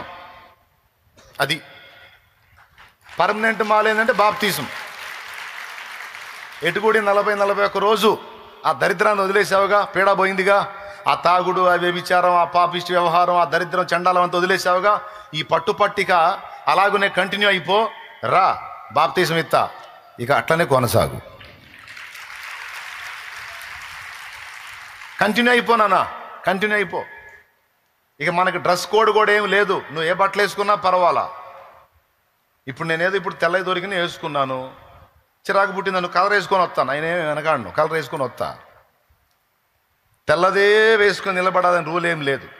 కాకపోతే కలర్ వేసుకోవచ్చు అన్నానని కొంతమంది మరీ వికారపు డ్రెస్సులు వేసుకుంటున్నారు కాబట్టి కొంచెం అవి చూసుకోండి అని చెబుతున్నా. అర్థమైందా? ఆడవాళ్ళు మరీ వికారపు చేష్టాలు చేస్తారు కదా మరి కొంతమంది అయితే. అందుకని అమ్మ కొద్దిగా భక్తురాలివి నువ్వు, ఆ సంగతి మర్చిపోవద్దని చెబుతున్నా. అది మీకే కాదు, పబ్లిక్లో లక్షల మందిలో పాస్టమ్మలు కూడా చెప్పా, కట్టుకునే వస్త్రం జాగ్రత్త తల్లి అని. స్తోత్రం. నువ్వు వైట్ వేసుకుంటావో కలర్ వేసుకుంటావో కానీ దేహం మొత్తం కప్పుకునేటట్టు జాగ్రత్తగా చూసే వాళ్ళకి ఆ దేవుని భక్తి కలిగిన వాళ్ళు రా అన్నట్టుగా ఉండాలి. నేను ఇప్పుడు చెప్తున్నాను మాల వేసుకున్న వాళ్ళకి, ఇప్పుడు నువ్వు వైట్ అండ్ వైట్ వేసుకోవాలి, బ్లూ కండ వేసుకోవాలి కదా. నువ్వు ఏ కండ వేసుకోకపోయినా పర్వాలా, దొరికితే వైట్ అండ్ వైట్ వేసుకోలేదు, మామూలు వేసుకో, ఏమైనా వేసుకో. దీక్ష మాత్రం కంటిన్యూ చేయాలా. మెళ్ళలో ముద్రమాల స్ఫటికమాలతో నిమిత్తం లేదు, దీక్ష గుండెల్లో ఉండాలి. ఏమిటా దీక్ష? నేను రక్షింపబడ్డాను, ఇక పాపముతో నాకు సంబంధం లేదు, పాపముతో నాకు ఇక ఫ్రెండ్షిప్ లేదు, నేను పాపాన్ని విసర్జించాను, నేను క్రీస్తుకు సొంతమైపోయాను, ఇక నేను యేసుతో కూడా ప్రయాణం సాగిస్తానని తీర్మానం చేసుకొని అది కంటిన్యూ చేయమంటున్నా. తప్పు చెప్పానా? చెప్పలేదుగా. కానీ 41 రోజు మాత్రమే నువ్వు దీక్ష తీసుకున్న తర్వాత మందు వేసుకోమని చెప్పేది మాత్రం యేసయ్య చెప్పలా. 41 రోజు మాత్రమే నువ్వు ఇట్లా కలర్ బట్టలు వేసుకో, ఇలాంటి దీక్ష తీసుకో, ఇలాంటి మాలలు వేసుకో, చెప్పులు ఇడిచేసే, కింద పండుకో, తర్వాత ఏదో పుణ్యక్షేత్రానికి వెళ్ళు, తర్వాత మళ్ళా సిగరెట్ తాగు, చుట్టలు తాగు, బీడీలు తాగు, నీ ఇష్టం వచ్చినట్టు ఊరేగు అని చెప్పేది బైబిల్ చెప్పిన విషయం కాదు. అది లోకం ఫాలో అవుతున్న విధానం. నువ్వు దేవుని మార్గంలో నడవాలనుకుంటున్నావా లేకపోతే లోక మార్గంలో నడవాలనుకుంటున్నావా? రెండే రెండు. బైబిల్ మార్గంలో, యేసయ్య వాక్యంలో, దేవుని మార్గంలో నడవాలంటే మాత్రం దీక్ష పర్మనెంట్గా వేసుకోవాలి. ఒకసారి ఇక మారు మనసు పొంది మందును మానుకున్నామంటే ఇక దాని జోలికి పోవద్దు. ఇది యేసయ్య చెప్తుంది. మారు మనసు పొందడం అంటే విసర్జించిన పాపం జోలికి మళ్ళా వెళ్ళొద్దు. ఒకసారి సిగరెట్ మానేసామంటే ఇక దాని జోలికి పోవద్దు. ఒక చెడ్డ క్రియను మానేసావు, ఇక దాని జోలికి పోవద్దు.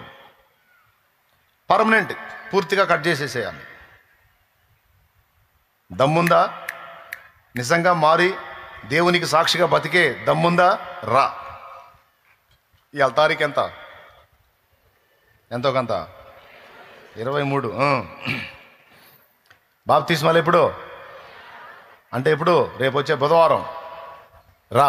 దమ్ముంటే రా. 41 రోజు 51 రోజు కాదు, దా లైఫ్ లాంగ్ దీక్షిస్తుందా? లైఫ్ లాంగ్ వేస్తుందా? నీ మెడలో దండలేమేయను, నీ మెడలో కండవలు అంతకంటే వేయను, నీళ్ళలో దించి నెత్తిమే చేపెట్టి నీ చేత ఒప్పందం చేపించి ముంచి లేపుతా. కథం. నమ్మి బాప్తిస్మ ముందు నరులకు అన్నాడు కానీ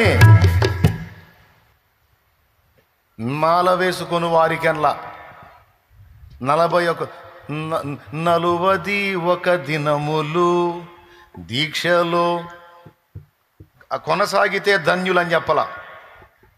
ఏమంటే అది లోకం పాడిన పాట. 41 దినములు దీక్షలో కొనసాగితే ధన్యులు, ఇది లోకం పాడే పాట. కానీ దేవుడు పాడిన పాట ఏందో తెలుసా? నమ్మి బాప్తిస్మ ముందు నరులకు రక్షణ మరిగల్గును, నమ్మి బాప్తిస్మ ముందు నరులకు రక్షణ మరిగల్గును, నమ్మనొల్లకపోయేడు నరులకు నరకంబు సిద్ధమనెను, దేవుని ప్రేమ ఇదిగో జనులార భావంగునందెలియగే. చాలేమన్నా?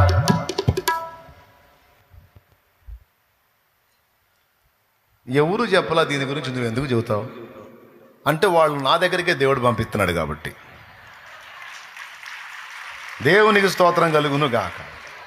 పాప అమాయక బిడ్డలు, అమాయక మంచి హృదయం కలిగిన వాళ్ళు, నేనంటే చాలా ఇష్టం వాళ్ళకి, తెలుసా మీకు? నన్ను ఎవరన్నా ఒక మాట అన్నా కూడా ఊరుకోరు, కొడతారు కూడా అవసరం అయితే. అంత ప్రేమ నేనంటే. అందుకే మాలేసుకొని కూడా నా దగ్గరికి వస్తున్నారు. అందుకని నేను చెప్పకపోతే వాళ్ళకి ఎవరు చెబుతారు? నేనేం చెబుతున్నానంటే 41 రోజు మారు మనసు కాదు నాయన, లైఫ్ లాంగ్ మారు మనసు. 26వ తారీఖు బాప్తిస్మాలు ఉన్నాయి, అవసరమైతే ఇక ఆయన తీసి పక్కన పట్టే శుభ్రంగా వచ్చి బాప్తిసం పొంది ఇక జీవితాంతం అలా స్థిరపడిపో క్రీస్తులు అని చెప్తున్నాను.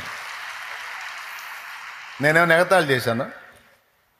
నేనేమైనా విమర్శించానా? హేళన చేశానా? చెయ్యను నేను అట్లాంటి పనులు. నేను సత్యం చెబుతా.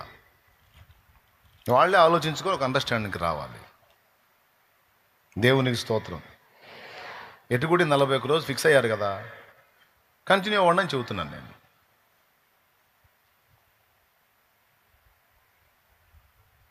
ఎంతమందికి అర్థమైందో? కంటిన్యూ అవ్వాలనుకుంటే ఎప్పుడు రావాలి? 26వ తారీఖు ఎన్నింటికి రావాలి?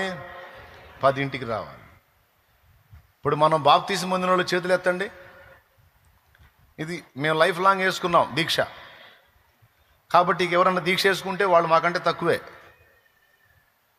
ఆఫ్టర్ ఆల్ 41 days, 41 రోజు, మేము లైఫ్ లాంగ్.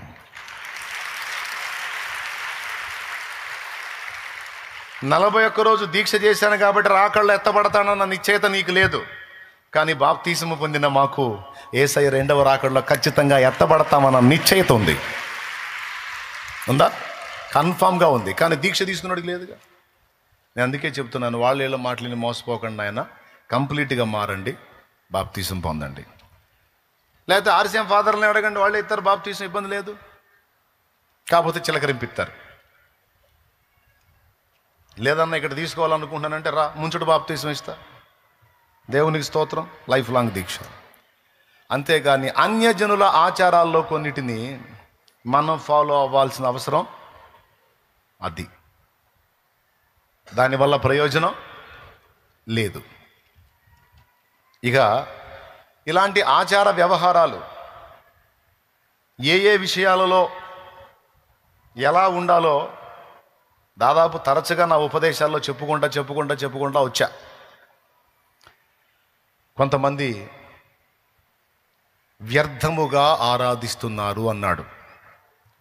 మనుషులు కల్పించిన పద్ధతులు దైవోపదేశములని నమ్మి వ్యర్థముగా ఆరాధిస్తున్నారంటే పాపం 41 రోజు అన్ని మానుకొని వాళ్ళు చేసిన ఆరాధన ఒట్టిదేగా, ప్రయోజన శూన్యమేగా. మరి ఇప్పుడు ఈ మాట దానికి సూటు కాదా? ఇందాక నేను చదివించిన మాట, మనుషులు కల్పించిన పద్ధతులు దైవోపదేశములని వాళ్ళు బోధిస్తున్నారు, నమ్మి అనుసరించే వాళ్ళు అనుసరిస్తున్నారు, ఇద్దరు కలిసి వ్యర్థంగా నన్ను ఆరాధిస్తున్నారు, వాళ్ళకి ప్రతిఫలం ఉండదన్నాడు. అందుకే బాధపడి హృదయంలో నొచ్చుకొని, ఇట్లా మనుషులు కల్పించిన ఆచారాలు కాదు నాయన, దేవుడు ఇచ్చినటువంటి ఆజ్ఞ ఫాలో అవ్వండి. ఏమిటి ఆజ్ఞ అంటే మార్కు సువార్త 16వ అధ్యాయము 15-16 వచనాలు, నమ్మి బాప్తిస్మం పొందువాడు రక్షింపబడును, నమ్మని వానికి అది. మీరు సర్వలోకమునకు వెళ్ళి సర్వ సృష్టికి సువార్తను ప్రకటించండి, నమ్మి బాప్తిస్మం పొందువాడు రక్షింపబడిన, నమ్మని వానికి ఇది దేవుని వాక్యం నాయన. మీరు ఏం 41 రోజు వేసుకోండి అనేది దేవుని వాక్యం కాదు నాయన. అది మీకు బోధించిన ఫాదర్లు కానీ ఎవరైనా కానీ, ఫాదర్ అయితే బోధించడం అనుకుంటున్నాను నేను, సరైనటువంటి సేవకుడు అయితే బోధించడం అనుకుంటున్నా. ఒకవేళ ఏ ఫాదర్ అయినా, ఏ సేవకుడైనా, ఏ పాస్టర్ అయినా 41 రోజు దీక్ష తీసుకొని తర్వాత మంది వేసుకొని తిరగడని బోధిస్తే వాడు తేడా. స్తోత్రం. సభాముఖంగా చెప్తున్నా, అది కూడా ముసుగులో మరుగులో కాదు, లైవ్లో చెప్తున్నా. దేవునికి స్తోత్రం. హల్లెలూయా. అవి మనుషులు కల్పించిన పద్ధతులు, ఆచారాలు, అవి దైవోపదేశం అనుకోవద్దు. దైవోపదేశం ఏం చెప్తుందో అది విని గ్రహించి నిజంగా దేవుని ఆజ్ఞనే ఫాలో అవ్వాలనుకుంటే మారు మనసు పొంది రక్షణ పొందాలి. ఇది దేవుడు చెప్పింది. హల్లెలూయా. ఇప్పుడు చెప్పండి, హృదయమును దూరము చేసుకొని పెదవులతో దేవుణ్ణి ఆరాధించేవాడు వ్యర్థంగా ఆరాధిస్తున్నాడు. మనుషులు కల్పించినటువంటి పద్ధతులకు, ఆచారాలకు పెద్దపీట వేసి దేవుని ఆజ్ఞను, దేవుడు చెప్పిన వాటిని నిరర్థకం చేసేవాడు కూడా దేవుణ్ణి వ్యర్థంగానే ఆరాధిస్తున్నాడు.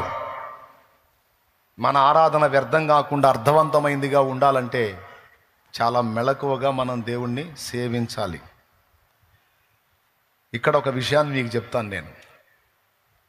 శాస్త్రులు పరిసయ్యుల్ని చాలాసార్లు యేసు ప్రభు గద్దించాడు. ఏమని గద్దించాడో చూడండి.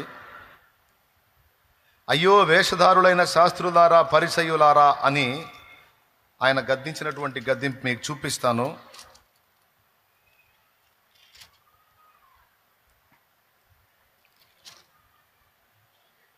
ఇరవై 23వ వచనం, 23 చదువు. అయ్యో వేషధారులైన శాస్త్రులారా, వాళ్ళని తీసుకొని చూసుకోండి, ఎందుకంటే కొద్దిగా పని ఉందిలే, అందుకని చూపిస్తున్నా. చూడు. అయ్యో వేషధారులైన శాస్త్రులారా పరిసయ్యులారా, మీరు పుదీనాలోను సోపులోను జీలకర్రలోను 10వ వంతు చెల్లించి ధర్మశాస్త్రములో ప్రధానమైన విషయములను అనగా న్యాయమును కనికరమును విశ్వాసమును విడిచిపెట్టితిరి, వాటిని మానక వీటిని చేయవలసి ఉండెను. చాలు. అయ్యో వేషధారులైన శాస్త్రులారా పరిసయ్యులారా, మీరు పుదీనాలోను సోపులోను జీలకర్రలోను కూడా దశంభాగాలు తెస్తారు, ఎన్ని బాగా ఫాలో అవుతారు, కానీ ధర్మశాస్త్రంలో ప్రధానమైన విషయములను అనగా న్యాయ ప్రవర్తన, కనికరము చూపుట, విశ్వాసము. కనికరం అంటే ప్రేమ అండి. ప్రేమ, జాలి, దయ, కనికరం 3 చెప్పాడు. 1 న్యాయం, 2 కనికరం, 3 విశ్వాసం. ఇవి ముఖ్యం. మీరు వీటిని పక్కన పెట్టి మిగిలినవన్నీ ఫాలో అవుతున్నారా? ఇది ఎట్టుందంటే దోమ లేకుండా వడగట్టి ఒంటిని మింగారంట. స్తోత్రం. ఏమైనా అర్థమైందా మీకు? దోమ కూడా లేకుండా వడగట్టి ఎగ్దం ఒంటిని మింగారంట. ఎంతమందికి అర్థమైంది? అట్టుందిరా మీరు చేసే పని. మీరు బిల్డప్ ఏమో దోమ లేకుండా వడగట్టినట్టు బిల్డప్, మీరు మింగేదేమో ఒంటెలనిరా బాబు. మీకు తెలుసా మీరు ఏం చేస్తున్నారు? మీకు తెలుసా మీ భక్తి ఏమైపోతుందో? అది వ్యర్థమైపోతుందిరా పిచ్చోళ్ళారా అన్నాడు దేవుడు. ఎందుకు వ్యర్థమైపోతుందంటే దేవుడు చెప్పిన ప్రధానమైన వాటిని నిర్లక్ష్యం చేయటం వల్ల. నీ కలిగిన దానిలో నుండి 10వ భాగం ఇవ్వాలనేది దేవుని వాక్యమే, అక్కడే ఉంది. వాటిని మానక వీటిని చేయవలసి ఉన్నది అన్నాడు. అవి చేయాల్సిందే. ఎందుకు 10వ భాగం ఇవ్వాలి? పుదీనాలోను సోపులోను జీలకర్రలోను నీ కలిగిన సమస్తములోను అంటే నా మందిరములో ఆహారం ఉండు నిమిత్తము. ఒక్కొక్క దరిద్రుడు ఉంటాడు. సేవకులు 10వ భాగాలు అడుగుతారని అన్యుల్లో కొంతమంది దరిద్రులు ఉన్నారు. వాడికి తెలియదు, ఒకటి జీవితానికి అర్థం కాదు. 10వ భాగాలు ఎందుకు అంటాడు. అరే మీరు అడిగే అడుగుతున్నారుగా. మరి 10వ భాగాలు ఎందుకంటే మేము లాజిక్ చెప్తున్నాం. మరి మేము మిమ్మల్ని అడుగుతాం, మీరు చెప్పండి. 10వ భాగం ఎందుకంటే దేవుని వాక్యంలో చెప్పాడు, నా మందిరము సమస్తమైన అన్యజనులకు ప్రార్థనా మందిరం అనబడును అని ఒక మాట అన్నాడు. రెండో మాట ఏమన్నాడు? నా మందిరములో ఆనందింపజేస్తాను అన్నాడు. మూడవది ఏమన్నాడు? నేను వారిని పోషించేదను అన్నాడు. అనేక మందికి దేవుని మందిరములో ఆహారం దొరకాలి. గుడ్డివారు, కుంటివారు, మూగవారు, కాలు చేతులు లేనివారు, వికలాంగులు, విధవరాండ్రు, అనాథలు, పిల్లలు త్రోసివేసిన వృద్ధులు, ఏ దిక్కు లేనోడికి ఎవరు దిక్కు అనుకొని వస్తారు మందిరానికి. నా మందిరానికి వచ్చిన భాగ్యులకు పట్టడన్నం దొరకాలి. నేను మీ పంటల్ని, మీ కలిగిన సమస్తాన్ని ఆశీర్వదిస్తా. మీ కలిగిన దానిలో నుండి 90% మీరు తీసుకొని 10% తీసుకొచ్చి నా మందిరంలో పెట్టండి. ఎందుకు పెట్టాలని అడుగుదురా? ఒకనాటికి నీకే అన్నం లేని రోజు వచ్చినప్పుడు అదే నీకు ఆహారం అయిద్దిరా పిచ్చోడా అని. అది దేవుడు చెప్పింది. నీకే ఆహారం లేని దినాన అదే నీకు ఆహారం అయిద్దమ్మా. లేకపోతే నువ్వు ఏ అభాగ్యుడిని తీసుకొచ్చినా, ఏ అభాగ్యురాలను తీసుకొచ్చినా పట్టెడన్నం మందిరంలో దొరికిద్ది. కాబట్టి ఎప్పుడు సన్నిధిలో సమృద్ధి ఉండాలి, అందుకని తెచ్చేయమన్నాడు. తండ్రి సన్నిధిలో నేను అది చెప్తా. నీకు సమృద్ధి ఇచ్చాడా దేవుడు? తెచ్చేయి. నీకు లేదా వచ్చి తీసుకొని పో. బాహాటంగా చెప్తున్నాను నేను. ఉందా? తెచ్చేయి. లేదా తీసుకొని పో. ఇది దేవుని కుటుంబం. సంఘం అంటే కుటుంబం. నిద్ర వచ్చిన వాళ్ళు స్తోత్రం చెప్పండి. మెలుగుతో ఉన్నోళ్ళు చెప్పండి. బుక్ అవుతారేమో చూసాలే.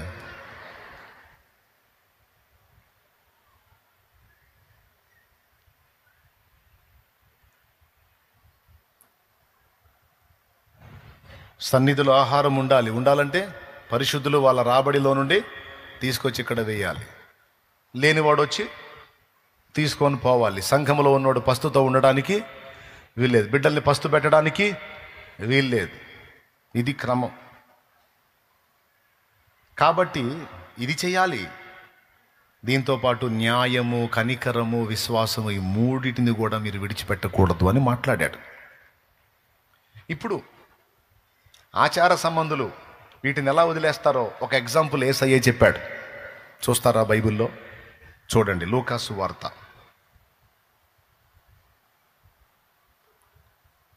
ఒకసారి. లూకాసు వార్త 10వ అధ్యాయము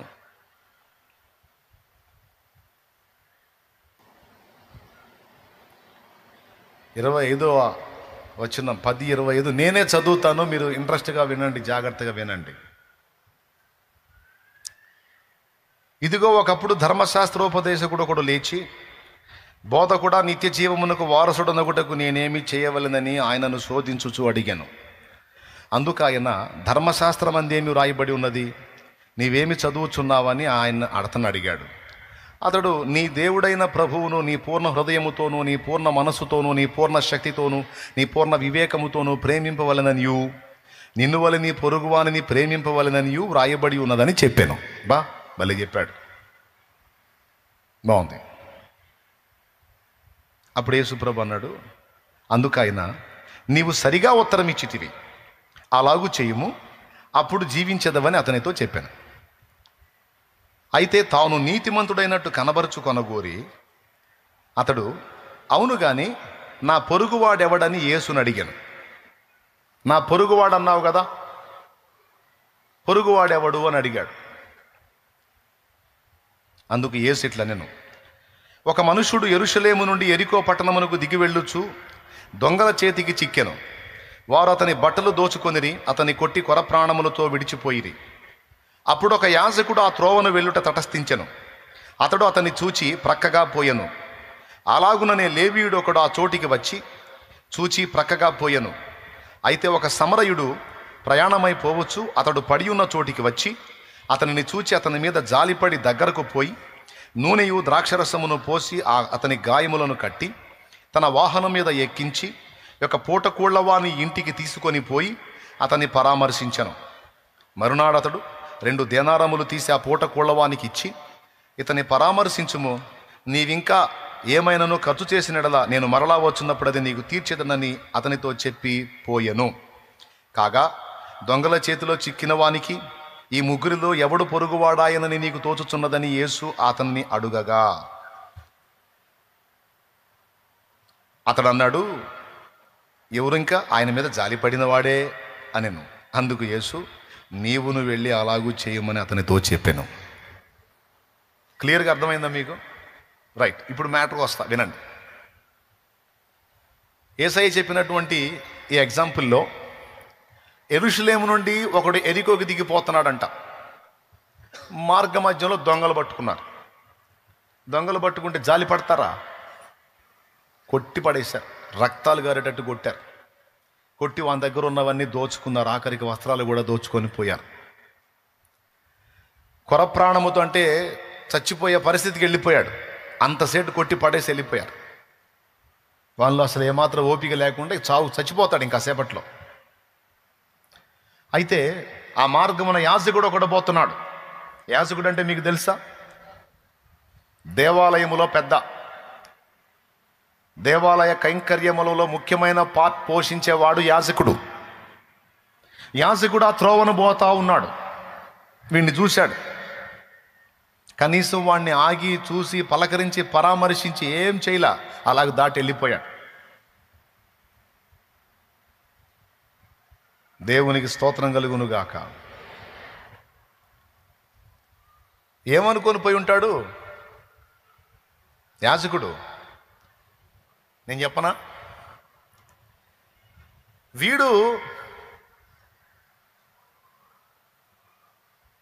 అసలు ఈ రాత్రి జామున ప్రయాణం చేసి ఇలా దొంగల చేతికి చిక్కడం మొదటి తప్పు. రెండో తప్పు వినండి బాగా. రెండో తప్పు ఏంటంటే, మొత్తానికి వీడి జీవితంలో ఏదో దోషాలు ఉన్నాయి. వీడు మంచోడు కాదు. వీడు మంచోడు అయితే దేవుడు వీడిని దొంగల చేతిలో పడనిచ్చేవాడు కాదు. వీడు మంచోడు కాదు కాబట్టి వీడు టైంలో ప్రయాణం చేశాడు మొదటిది. వీడు మంచోడు కాదు కాబట్టి వీడు దొంగలకు చిక్కేటట్టు దేవుడు చేశాడు 2. వీడు మంచోడు కాదు కాబట్టి వాళ్ళు పచ్చడయ్యేటట్టు కొట్టారు 3. వీడు మంచోడు కాదు కాబట్టి కనీసం పలకరించే దిక్కు లేకుండా అలా పడున్నాడు 4. మంచోడు గానోడుతో నాకెందుకు అని పోయాడు. ఎవరయ్యా పోయింది? దేవునికి స్తోత్రం. స్తోత్రం చెప్పాను, పెద్దగా చెప్పండి, ఓకేనా? మీరు ఆలోచించండి. ఈ టైపు సైకాలజీ మనకు కూడా ఉంటుంది. ఎవరన్నా తేడా పడితే ఖచ్చితంగా ముందు వాడే డైలాగ్ ఏంటో తెలుసా? ఎంత తేడా అయితే ఎట్ట జరిగిందో. మంచోళ్ళని దేవుడు ఎందుకు అట్ట చేస్తాడు? తేడాలకే ఇట్లా జరిగిద్ది. ఏబు స్నేహితులు ఇదే టైపు మాట్లాడారు ఏబుతో. దేవుడు అన్యాయం చేయడు ఏబు, నీకు ఈ గతి పట్టిందంటే నువ్వు ఎంత తేడా అయితే ఈ గతి పట్టిందో అని ఏబుని పొడవటం మొదలుపెట్టారు. ఆ టైపోళ్ళు అన్నమాట కొంతమంది మనుషులు. బాధలో ఉన్నోడిని ఆదుకొని సాయం చేద్దాం, వాడిని లేవనెత్తుదాం, వాడికి ఇంత ఉపచారం చేద్దాం అనుకోరు.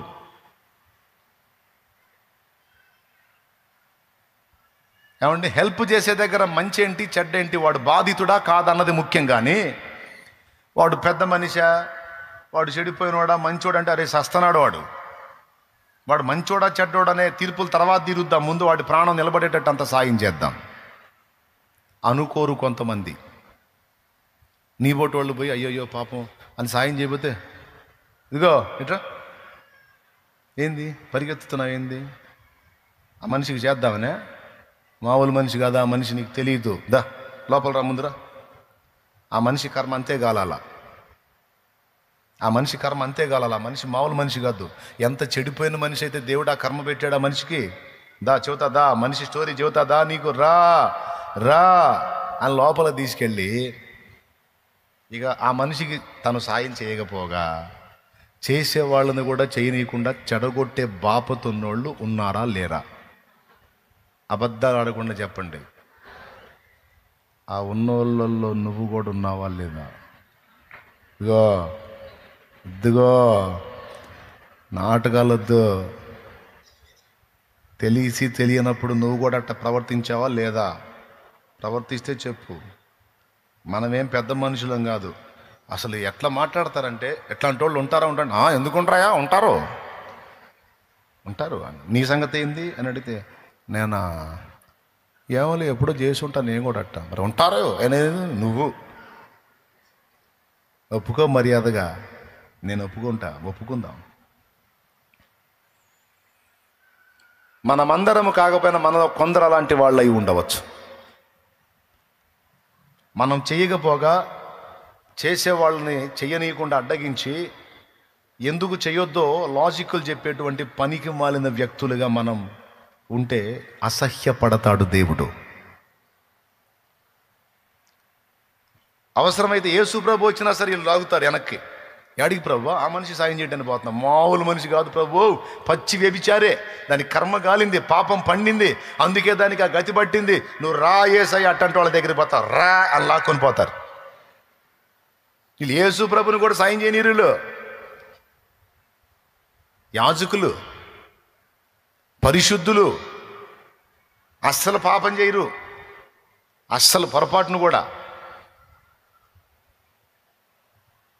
ఇలాంటి బుద్ధి కలిగి నువ్వు వచ్చి చర్చిలో హల్లెలూయా స్తుతి మహిమ అంటే లేదు. యేసుప్రభు ఎట చూస్తాడు తెలుసా? అస్సలు ఏం కదిలాడు ఆయన, తొణకడు. నువ్వు ఆరాధిస్తుంటే పరవశించడం కానీ ఆనందపడటం కానీ అట్లా ఏం ఉండదు ఆయనకి. నువ్వేం పరవశించి హల్లెలూయా హల్లెలూయా గ్లోరీ గ్లోరీ అంటుంటావు. ఆయనే ఏంటి నీ గోల? నా ఎక్కట్లేదు దేపో పనికి మాలిందని అంటాడు. ప్రభువా నోరు మొయ్ పనికి మాలిందానా, నోరు మొయ్ పనికి మాలినాడా. ప్రభువా భక్తుని ప్రభువా, నీ భక్తుని ప్రభువా, నీ భక్తురాలి ప్రభువా, నువ్వంటే ప్రేమ ప్రభువా. ప్రేమ నేనంటే పళ్ళు రాలు కొడతా మాట అన్నావంటే, నేనంటే ప్రేమ ఉంటే నాకు ఇష్టమైన పనులు చేయడానికి ఇష్టపడతావు నువ్వు. నాకు ఇష్టమైన పనులు చేయడానికి ఇష్టపడతావు నువ్వు. నేనంటే ప్రేమ, బిల్డప్ ఇస్తాను ప్రేమని. నాటుగా లాప అంటాడు, వేషధారి అంటాడు. చెప్తున్నా, నాకు ఎవరైనా సరే సాయం చేద్దాము అంటే బోడీ లాజిక్లు చెప్పారంటే తన్నాలనిపించింది నాకు. ఇంటోళ్ళైనా బయటోళ్ళైనా చేద్దాం అన్నప్పుడు ఓకే అంటమే. నాకు అట్టంటోడు పక్కన ఉంటే ఇష్టం. సాయం చేద్దాం అంటే బోర్డు లాజిక్లు చెప్తే మాత్రం చిరాకు కొట్టిద్ది నాకు. అలాగని తెలివి తక్కువ సాయాలు కూడా ఉండొద్దు, అది కూడా చెప్తున్నాను నేను. ఇప్పుడు కొంతమంది మందు బాబులు ఉన్నారు, మందు కూతొచ్చిద్దు వాడికి, ఖచ్చితంగా ఒక అద్భుతమైన అందమైన అబద్ధం అల్లుకొని వస్తాడు నా దగ్గరికి, నన్ను బకరాన్ చేయటానికి. అట్లాంటి వాడి దగ్గర మోసపోవద్దు, తెలివిగా ఉండాలి. కానీ కొన్నిసార్లు జెన్యూన్గా, తేడాలే కావచ్చు, చెడిపోయిన వాళ్ళే కావచ్చు, కానీ కొన్నిసార్లు జెన్యూన్గా వాళ్ళు బాధపడుతుంటారు, శ్రమలో ఉంటారు, ఇబ్బందిలో ఉంటారు. నా ప్రభు చెప్తుంది ఏంటంటే, శ్రమలో ఉన్నప్పుడు, నిజముగా బాధలో ఉన్నప్పుడు, నిజముగా శ్రమను అనుభవిస్తున్నప్పుడు, ఇబ్బంది కొలిమిలో ఉన్నప్పుడు, వాళ్ళ యోగ్యత అయోగ్యతలు పట్టించుకోకుండా నువ్వు చేయదగ్గ సాయం వాళ్ళకి చెయ్యి. అప్పుడు నా కుమారుడివి, నా కుమార్తె అన్నాడు. నీ శత్రువైనా సరే, నీ పగవాడైనా సరే, వాడి ఇబ్బంది కొలిమిలో ఉంటే నువ్వు చేయదగ్గ సాయం చేయి, నువ్వు చేయదగ్గ హెల్ప్ చేయి. దేవునికి స్తోత్రం కలుగునుగా. దాన్ని నా యేసయ్య ఇష్టపడతాడు. ఇక్కడేమో యాజకుడు హడావుడిగా వెళ్తున్నాడు దేవాలయానికి. దారిలో ఒకడు కొర ప్రాణాలతో పడి ఉండి కొట్టుమిట్టాడుతున్నాడు. ఫ్యాన్లు ఎందుకు అయిపోయినాయి బాబు, చూసుకోండి.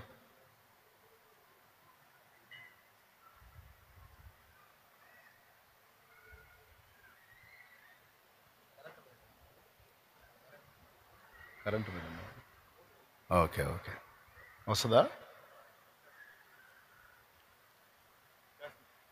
చూసుకోమని. గాలి రాకపోతే ఇబ్బంది పడతారు, అందుకని. ఇక నా ప్రసంగం అంతా పోయిద్ది. లైన్లో ఉన్నారా మీరు? ఏం చెప్పాను? బాధలో ఉన్నప్పుడు, శ్రమలో ఉన్నప్పుడు వాళ్ళ అయోగ్యతని ఎంచొద్దు. నిజంగా వాళ్ళు బాధలో ఉంటే చేయదగ్గ సాయం తప్పకుండా చేయాలి. కానీ యాజకుడు ఏమనుకుంటా పోయి ఉండొచ్చు, ఆ త్రోవనే పోయాడు, వాడిని చూసి పట్టించుకోవాలా. ఖచ్చితంగా ఏమనుకొని ఉంటాడు, వాడి కర్మ అట్లా గాలింది, నాకెందుకు, అమ్మో నేను దైవభక్తి చేయాలి.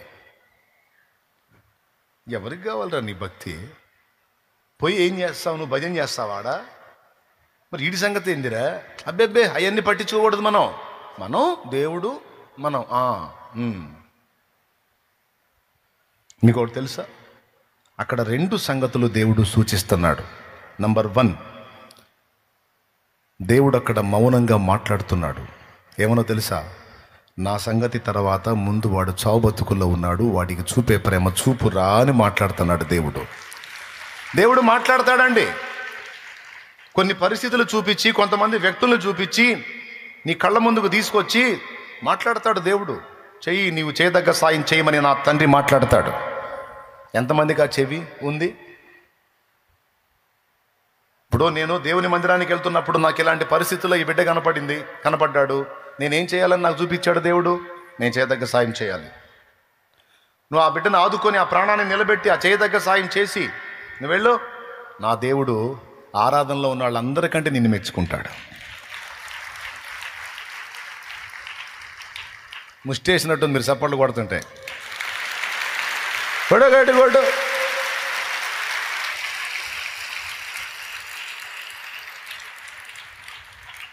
అంటే గాలాట్లేదు, ఓపిక ఏడొచ్చింది అన్న అంటారా? తిరుగుతలే ఫ్యాన్ లాగండి. 2 విషయాలు చెప్తాను. ఒకటి, దేవుడు మాట్లాడుతున్నాడు అక్కడ బాధితుడిని చూపించి. అక్కడ నువ్వు వేదాంతాలు మాట్లాడటం కాదు, వీడేం పాపం చేస్తే ఈ గతి పట్టాడు అనే వాడి నేరాల సంఖ్యను బయటికి తీయటం కాదు. నువ్వు చేయదగ్గదేంటి? సరే, పాపమో పుణ్యం వాడిని ఎత్తుకొచ్చింది, ఆడు మోస్తున్నాడు, నువ్వు చేయదగ్గదేంటి? ఇంకొకటి చెప్పనా, కొన్నిసార్లు మన స్పందనను గుర్తించడానికే కొంతమంది వ్యక్తులకు సమస్యలు వచ్చేటట్టు దేవుడు చేస్తాడు. ఆ సమస్యల్లో మన స్పందన ఏంటో దేవుడు పసిగట్టడానికి కొంతమంది వ్యక్తులకు కొన్ని ఇబ్బందులు వచ్చేటట్టు మన కళ్ళ ముందు దేవుడు అనుమతిస్తాడు. అప్పుడు మన హృదయం కొట్టుకుంటుందా? స్పందిస్తుందా? వాళ్ళు చేస్తారులని మన దగ్గర అవకాశం ఉన్నా కూడా చేతులు దులిపేసుకొని వెళ్తున్నామా? మొత్తం రాయబడతాయి అక్కడ. నేను చెప్పేది వేస్ట్ మ్యాటర్ కాదు, దీన్ని సీరియస్గా తీసుకుంటే ధన్యులు మీరు. చాలా కీలకమైన విషయాలు ఇవి. ఎంతమందికి అర్థమవుతుంది? ఖచ్చితంగా తీసుకోండి. దేవుడు పరిగణలో తీసుకుంటాడు. ఎప్పుడు కూడా ఎదుటి వాళ్ళకి హెల్ప్ చేసేటప్పుడు వాళ్ళ యోగ్యత అయోగ్యతను ఎంచొద్దు.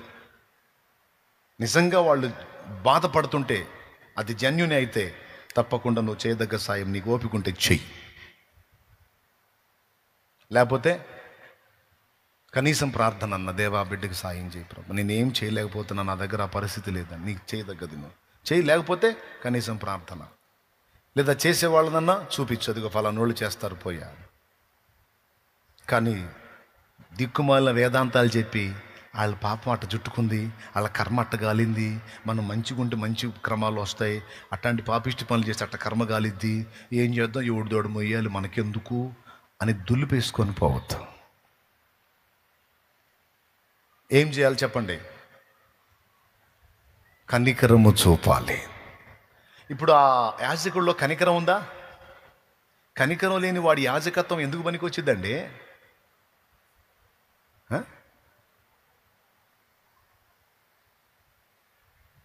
మన ప్రధాన యాజకుడు కనికర సంపన్నుడు.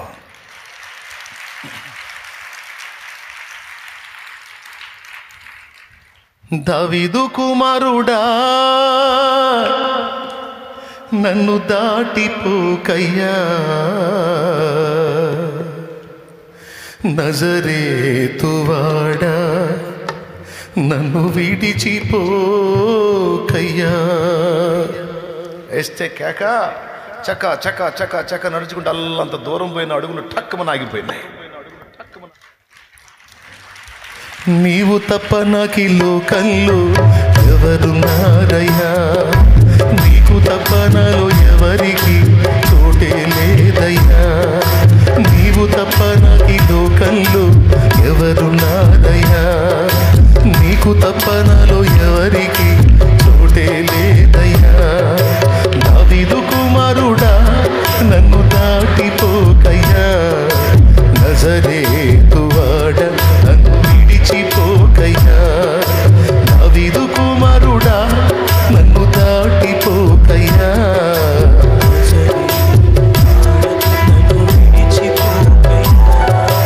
నీవు తప్ప నాకి లోకంలో నీకు తప్ప నాలో ఎవరికి స్తోత్రం. ఏమండి, కళ్ళు లేనోడు బాబో ధర్మం అని కూర్చొని అడుక్కుంటున్నాడు. పెద్ద గుంపు వెళ్తుంది ఆయన ముందుగా. ఇంతమంది జనం పోతున్నారు, చెవులు బాగా పనిచేస్తాయి కళ్ళు లేని వాళ్ళకి. ఇంతమంది జనం పోతున్నారు ఏందని అందరూ పోయారు చాలా దూరం. ఆ చివరోని పట్టున్నాడు, బాబు ఎవరు బాబు, ఎవరు వచ్చారు, ఇంతమంది జనం పోతున్నారు. అతడు అన్నాడు, నీకు తెలీదా? అవును, నీ కళ్ళు లేవు కదా, నజరేయుడగు యేసు ఈ త్రోవను వెళ్ళాడు అన్నారు. వాడి గుండె జారిపోయింది, ఎందుకంటే ఆయన కోసం ఎదురు చూస్తున్నాడు. అయ్యా, దావీదు కుమారుడు నజరేయుడైన యేసు ప్రభు వెళ్ళాడా ఈ త్రోవలో నా ముందు? అయ్యయ్యో, ఈ గుడ్డోడి మీద ఆయన కనికరాలా లేదా? నన్ను చూసి దాటిపోయాడా? ఆయన కోసం ఎదురు చూస్తున్నానయ్యా నేను.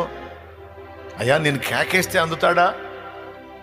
దూరం పోయాడు, వెళ్తే వెళ్ళాడు, నేను కేకేస్తా.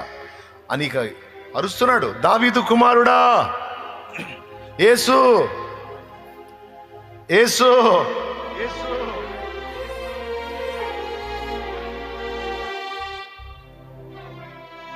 అరవట మొదలు పెట్టాడు. అయ్యో ఆయన కోసమే నేనుంది. దావీదు కుమారుడా యేసు, అద్దు ఆగిపోయాడు. నా వేదనకు మితి లేదు, నా శోకానికి తుది లేదు, నీవుగాక జీవితాన ఆశయే లేదు. నా వేదనకు మితి లేదు, నా శోకానికి తుది లేదు, నీవుగాక జీవితాన ఆశయే లేదు, నీవుగాక జీవితాన ఆశయే లేదు.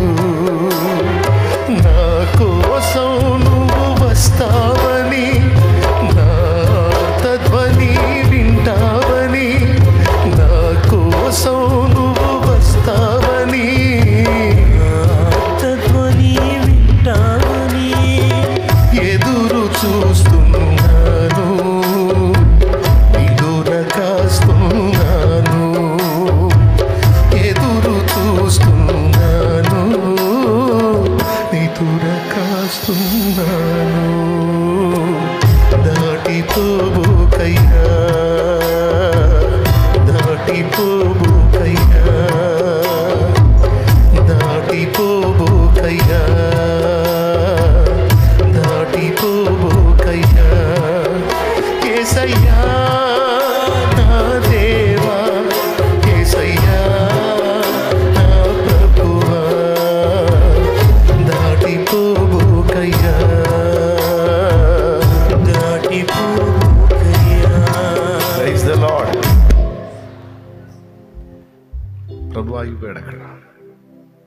కొంతమంది వచ్చి అంటారు, బైబిల్లో రాస్తుందండి, ఆ సినిమాలో ఉందో లేదో నాకు తెలియదు కానీ బైబిల్లో రాస్తుంది. కొంతమంది వచ్చి, రేయ్ గుడ్డోడా నోర్మై అరవాకో బెదిరిస్తున్నారు. ఆ దరిద్రులు ఏం చేయాలండి? ఆ దరిద్రులు ఏం చేయాలి? కళ్ళు లేనోడు ఇక్కడ ఉన్నాడు, కళ్ళు లేనోళ్ళ కళ్ళు యేసయ్య ఇస్తున్నాడు అని అవసరమైతే వీళ్ళు నిలబడి యేసుని కేక వేసి ఆయన ఆపి వీడిని తీసుకెళ్ళాలి అక్కడికి. కేక వేయాల్సిన వాళ్ళు కేకలు వేసేవాడి నోరు మూపిస్తున్నారు. కొంతమంది అంతే, రక్షించే యేసు ప్రభు దగ్గరికి వస్తుంటే ఆపుతుంటారు. మనమేంది, మన కులమేంది, మనం ఇంత ఎట్లా పోతావు నువ్వు అక్కడికని నీ నోరు మూపించడానికి, నీ కాళ్ళు అణచివేయటానికి, నిన్ను ఆపటానికి ప్రయత్నిస్తుంటారు. పనికిమాలిన మోక, పనికిమాలిన పాపిష్టి మోక, కనికరం లేని మోక, జాలి దయ కరుణ లేని మోక. వాళ్ళ మాటల కోసం ఆగాల నువ్వు? నీ దీన స్థితి వాళ్ళకి తెలుసా? నీ గుండె గాయం వాళ్ళకి తెలుసా? నీ ఇంట్లో పరిస్థితి వాళ్ళకి తెలుసా? నువ్వు దేవుని దగ్గరికి వెళ్తే క్లాసులు ఇయటానికి వచ్చారు. క్లాసులు ఇయటానికి నువ్వు తిన్నావో లేదో తెలుసా దరిద్రులకి? నీ ఇంట్లో జరుగుతుందో లేదో తెలుసా దరిద్రులకి? నువ్వు చావాలనుకున్నావు అన్న సంగతి తెలుసా దరిద్రులకి? వాళ్ళ క్లాసులు నువ్వు పట్టించుకోవాలా? వాళ్ళు ముయ్యమంటే నోరు ముయ్యాలా, వాళ్ళు ఆగమంటే చర్చికి ఆగాల నువ్వు? ఎవరురా మీరు? ఎవరు మీరు? ఎక్కడొచ్చారా మీరు నాకు? ఈరోజు నేను సజీవంగా ఉన్నానంటే ఆయన కృప. ఈరోజు నేను బ్రతికి బట్ట కట్టి తిరుగుతుందంటే నా ప్రభు దయ. మీరు మొత్తం కట్టకట్టుకొని వేలేసుకుంటే వేలేసుకోండి. మీరు నన్ను వేలేయటం కాదు, నేనే మిమ్మల్ని వేలేస్తాను. పడే మీరు నన్నేం పిలవద్దు, నేను పిలవను మిమ్మల్ని. నాకు పరిశుద్ధులు ఉన్నారు, దేవుని బిడ్డలు ఉన్నారు. లారీలు కొన్నారా నాకు? క్రీస్తు రక్త సంబంధికులు. అట్లా అంటే పరిగెత్తుతారు నాకు. అసలు ఎవరు రాకపోయినా పర్వాలా, నాకు యేసు చాలు. ఎవరి మాటల కోసమో, ఎవరి దయా దాక్షిణ్యాల కోసమో, ఏ కులం కోసమో, ఏ మతం కోసమో, ఏ ఆచారం కోసమో నేను ఆగను. నాకు యేసు కావాలి, నాకు యేసు చాలు. ఎవడో చెబితే నేను ఆగను బాప్తిస్మానికి. నేను బాప్తిసం పొందుకుంటా, నాకు యేసు కావాలి. కొంతమంది చర్చికి పోతే పోయావు కానీ బాప్తిసం పొందొద్దు అంటారు. అంటే ఫ్లైట్ ఎక్కితే ఎక్కావు కానీ ఏం తీసుకోవద్దు, బోర్డింగ్ పాస్ తీసుకోవద్దు. అరే ట్రైన్ ఎక్కినప్పుడు టికెట్ తీసుకోపోతే ఎట్లా, ఫ్లైట్ ఎక్కేటప్పుడు బోర్డింగ్ పాస్ లేకపోతే ఎట్టా?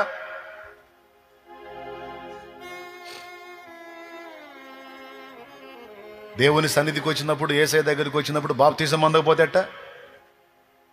ఎవడి కోసం ఆగాల? ఎవడు కాపాడేది? భూమి మీద అయినా చచ్చిన తర్వాత నిత్య నరకం నుంచి నిత్య జీవానికైనా కాపాడేది నా యేసు, నా ప్రభు.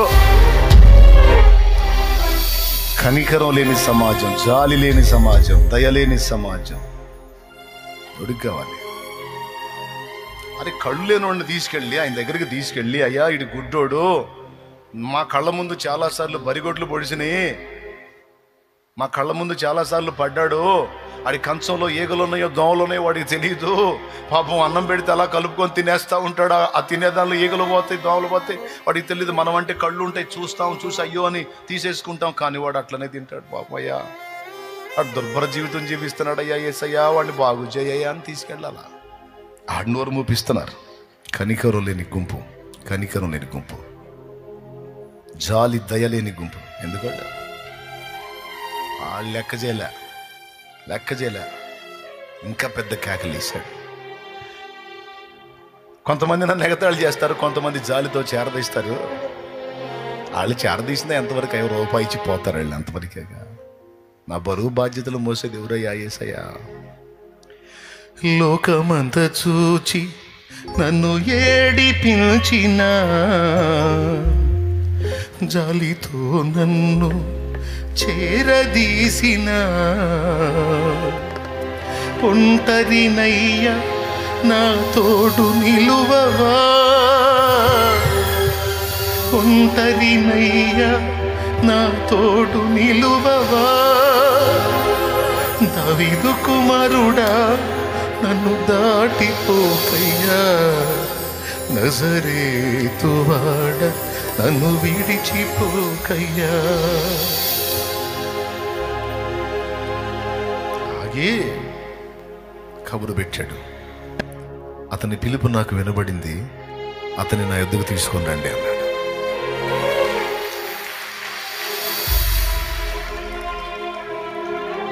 అప్పుడు అంటున్నారు, అయ్యా భయపడవాకు, బాధపడవాకు, ఆయన ఆగాడు నీకోసం, ఆయన ఆగాడు నీకోసం, నీ పిలుపు విన్నాడు. ఎందుకు వినడు? మన ప్రధాన యాజకుడు కనికర సంపన్నుడు. అద్దుగో చేతులు ఉంచాడు. లేఖనం చెప్పింది, నువ్వు కోరినట్టే నీకు అగును గాక అని. వెంటనే వాడు దృష్టి పొందాడు.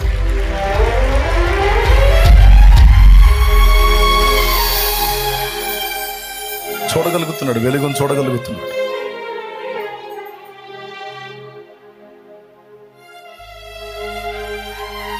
దాటిపోడు అయిపోయింది, స్వస్థపరచడు, వెళ్ళిపోతున్నాడు. హల్లెలూయా. చక్క వెళ్తున్నాడు, వేశాడు కేక, ఆగిపోయాడు. ఏంది నీ గొడవ అన్నాడు. నా పరిస్థితి ఇది అన్నాడు. సరేరా, నేను చేయగలను నమ్ముతున్నావా? నమ్ముతున్నానయ్యా. సరిపో, నీవు కోరినట్టే అగును కాకపో అన్నాడు. అంతే. ఈరోజు నీ ఆర్తధ్వనులు కూడా నా తండ్రి వింటున్నాడు. నువ్వు దేనికోసం ఆర్తధ్వని చేస్తున్నావో, దేనికోసం అంగలారుస్తున్నావో, దేనికోసం నువ్వు మొర్రపెట్టుకుంటున్నావో, ఏడుస్తున్నావో, మొత్తం ఆయన సన్నిధిలో ఉన్నాయి. వినడు అనుకోవద్దు, పట్టించుకోడు అనుకోవద్దు, వాటిని వదిలి దాటిపోతాడు అనుకోవద్దు. అవన్నీ ఆయన దగ్గర జ్ఞాపకార్థంగా ఉన్నాయి. తప్పకుండా నీకు సమాధానం ఇస్తాడు ఆయన. చెప్పు, స్తోత్రం చెప్పు విశ్వాసంతో. ఖచ్చితంగా జవాబులు ఉంటాయి. మొర్ర పెట్టి విజ్ఞాపన చేసి కన్నీరు కార్చి నువ్వు మర్చిపోతావేమో. ఆయన మర్చిపోడు, అన్నీ గుర్తుపెట్టుకుంటాడు. నువ్వు అడిగినయే కాదు, నువ్వు అడగని వాటిని కూడా నీకు సిద్ధపరిచి ఉంచాడు. ఇంకా చెప్పాలంటే నువ్వు అడిగిన దానికంటే, ఊహించిన దానికంటే అత్యధికంగా నీకు ఇవ్వబోతున్నాడు ఆయన. నమ్మిన వాళ్ళంతా స్వతంత్రించుకుంటారు, అనుమానించిన వాళ్ళు ఏది పొందలేరు. నమ్మితే ఖచ్చితంగా చూస్తావు దేవుని కార్యాన్ని. హల్లెలూయా. కనికరం ఉండొద్దంటండి. యాజకుడా, భక్తుడా, భక్తురాలా, దారిలోనే చూపించాడు దేవుడు. కనికరం నాకు ఇష్టమైందిరా, కనికరం లేని భక్తి, కరుణ చూపని భక్తి, ప్రేమ లేని భక్తి నాకు నచ్చదురా అని ఆ దొంగల చేతిలో చిక్కి గాయాలమయమైపోయినోడిని చూపించి వాడిని ఆదుకోరా అని దేవుడు మాట్లాడుతుంటే అవి యాడిన పడతాయండి. యాజకుడికి యాడిన పడతాయి. దాటి వెళ్ళిపోయాడు. తర్వాత ఆ మార్గంలో లేవీయుడు ఒకడు వచ్చాడు. లేవీయుడు ఒకడు వచ్చి అతడు అనుకున్నాడు, ఇతడు సంఘ పెద్ద అనుకోండి, స్తోత్రం, లేకపోతే దేవుని సన్నిధిలో విశ్వాసం అనుకోండి. నా టైం అయిపోతుంది, నా టైం విలువ. ఇప్పుడు ఇతన్ని ముట్టానంటే ప్రాబ్లం అయిపోయింది. మురికిగా ఉన్నాడు, మైలతో ఉన్నాడు, అశుభ్రంగా ఉన్నాడు. ఇతని కార్యక్రమం మొదలు పెట్టాలంటే చాలా టైం అయింది. ఆయన అది నా పని కాదు. ముందు పోయేవాడేమో నేను భక్తి మొదలు పెట్టాలి అని పోయాడు, వెనకపోయినాడేమో నేను భక్తిలో కొనసాగాలి అని పోయాడు. ఇద్దరు ఒకే జాతుడు. అతడు యాజకుడు, లేవీయుడు. స్తోత్రం. వీళ్ళిద్దరు కలిసి వెళ్ళేసినోడు ఒకడు ఉన్నాడు, వాడు సమరయుడు. వీళ్ళిద్దరు కలిసి వెళ్ళేసినోడు సమరయుడు. ఆ సమరయుడు వస్తున్నాడు ఆ దారిన. వీళ్ళకున్నట్టు అతనికి పనులున్నాయి. చూశాడు. ఆయన చూసి తను ఎక్కిన పశువు మీద నుంచి దిగి పరుగును వాని దగ్గరకు వచ్చి వాని పరిస్థితి చూసి ముందు కాసిని నీళ్లు దాపి అన్ని పైకెత్తుకొని ఆడి గాయాలు కట్టి నూనె ద్రాక్షరసం పోసి ఆ గాయాలను కట్లు కట్టేసి తన దగ్గర ఉన్న వస్త్రాలు వాడి మీద కప్పేసి తన పశువు మీద అతన్ని ఎక్కించి తీసుకెళ్తున్నాడు. ఎంత పని చేశాడో చూడండి. మళ్ళీ సమరయుడు, అంటరానోడు, రక్షిస్తున్నాడు. గాయపరచబడిన జీవితాలని బాగు చేస్తున్నాడు. దైవస్వరం వానికి వినపడింది, భక్తులు వినపడలా. భక్తులు భజన చేసుకుంటా పోయారు. భక్తులు వినపడలా, వానికి వినపడింది. ఆగి బాగు చేసి లైన్ చేసి చచ్చేవాడిని బతికిచ్చి తీసుకెళ్ళి పూటకోళ్ళ ఇల్లు అంటే తెలుసా, హోటల్ తీసుకెళ్ళి అక్కడ పైసలు ఇచ్చి వాడికి ఆహారం పెట్టించి అక్కడ బస ఏర్పాటు చేసి నేను రిటర్న్ వచ్చేటప్పుడు మిగిలిన అమౌంట్ కడతాను, అతను జాగ్రత్తగా చూసుకోండి, చచ్చి బతికాడు అని అతని కోసం కష్టపడటమే కాకుండా తన ఆహారం అతనికి పెట్టడమే కాకుండా తను తెచ్చుకున్నవి అతనికి ఇవ్వటమే కాకుండా తన డబ్బును అతనికి వెచ్చించి తిరిగి వచ్చేటప్పుడు మిగిలింది కూడా కట్టేస్తానని చెప్పి ఒప్పుదల చేసుకొని పోతున్నాడు.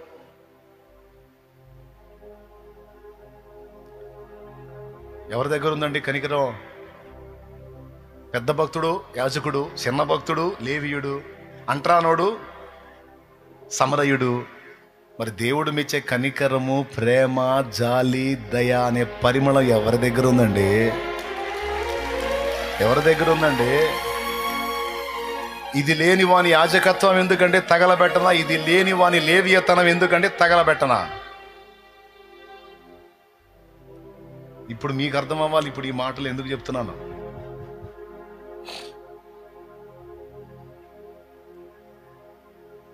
మనకు అర్థం కావాలి. దేవుని కోసం బతకాలి, దేవుని కోసం బతకాలంటే అచ్చంగా దేవునికి భజన చేస్తూ బతకడం అని కాదు. దేవుని పోలికగా పుట్టినటువంటి మానవుణ్ణి, సాటి మనిషిని ఆదరించటం, చేయదగ్గ సాయం చేయటం, ప్రేమించటం, వాళ్ళ గాయాలు కట్టడం, వాళ్ళకి స్వాంతన కలిగించటం, కలిగిన దానిలో అంత సాయం చేయటం, తెలియని వాళ్ళకి అంత సువార్త ప్రకటించే ఆత్మల్ని రక్షించటం. ఈరోజు లోకస్తులందరూ దొంగల చేత, సాతాను చేత, దురాత్మల చేత కొట్టబడి గాయాల పరచబడి బీభత్సంగా ఉన్నారు. బతుకుతున్నట్టు కనబడుతున్నారు కానీ చచ్చిన స్థితిలో ఉన్నారు వాళ్ళు.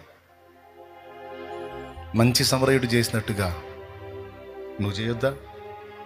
నీ దగ్గరకు వచ్చాడు ఆ మంచి సమరయుడు, మన యేసయ్య.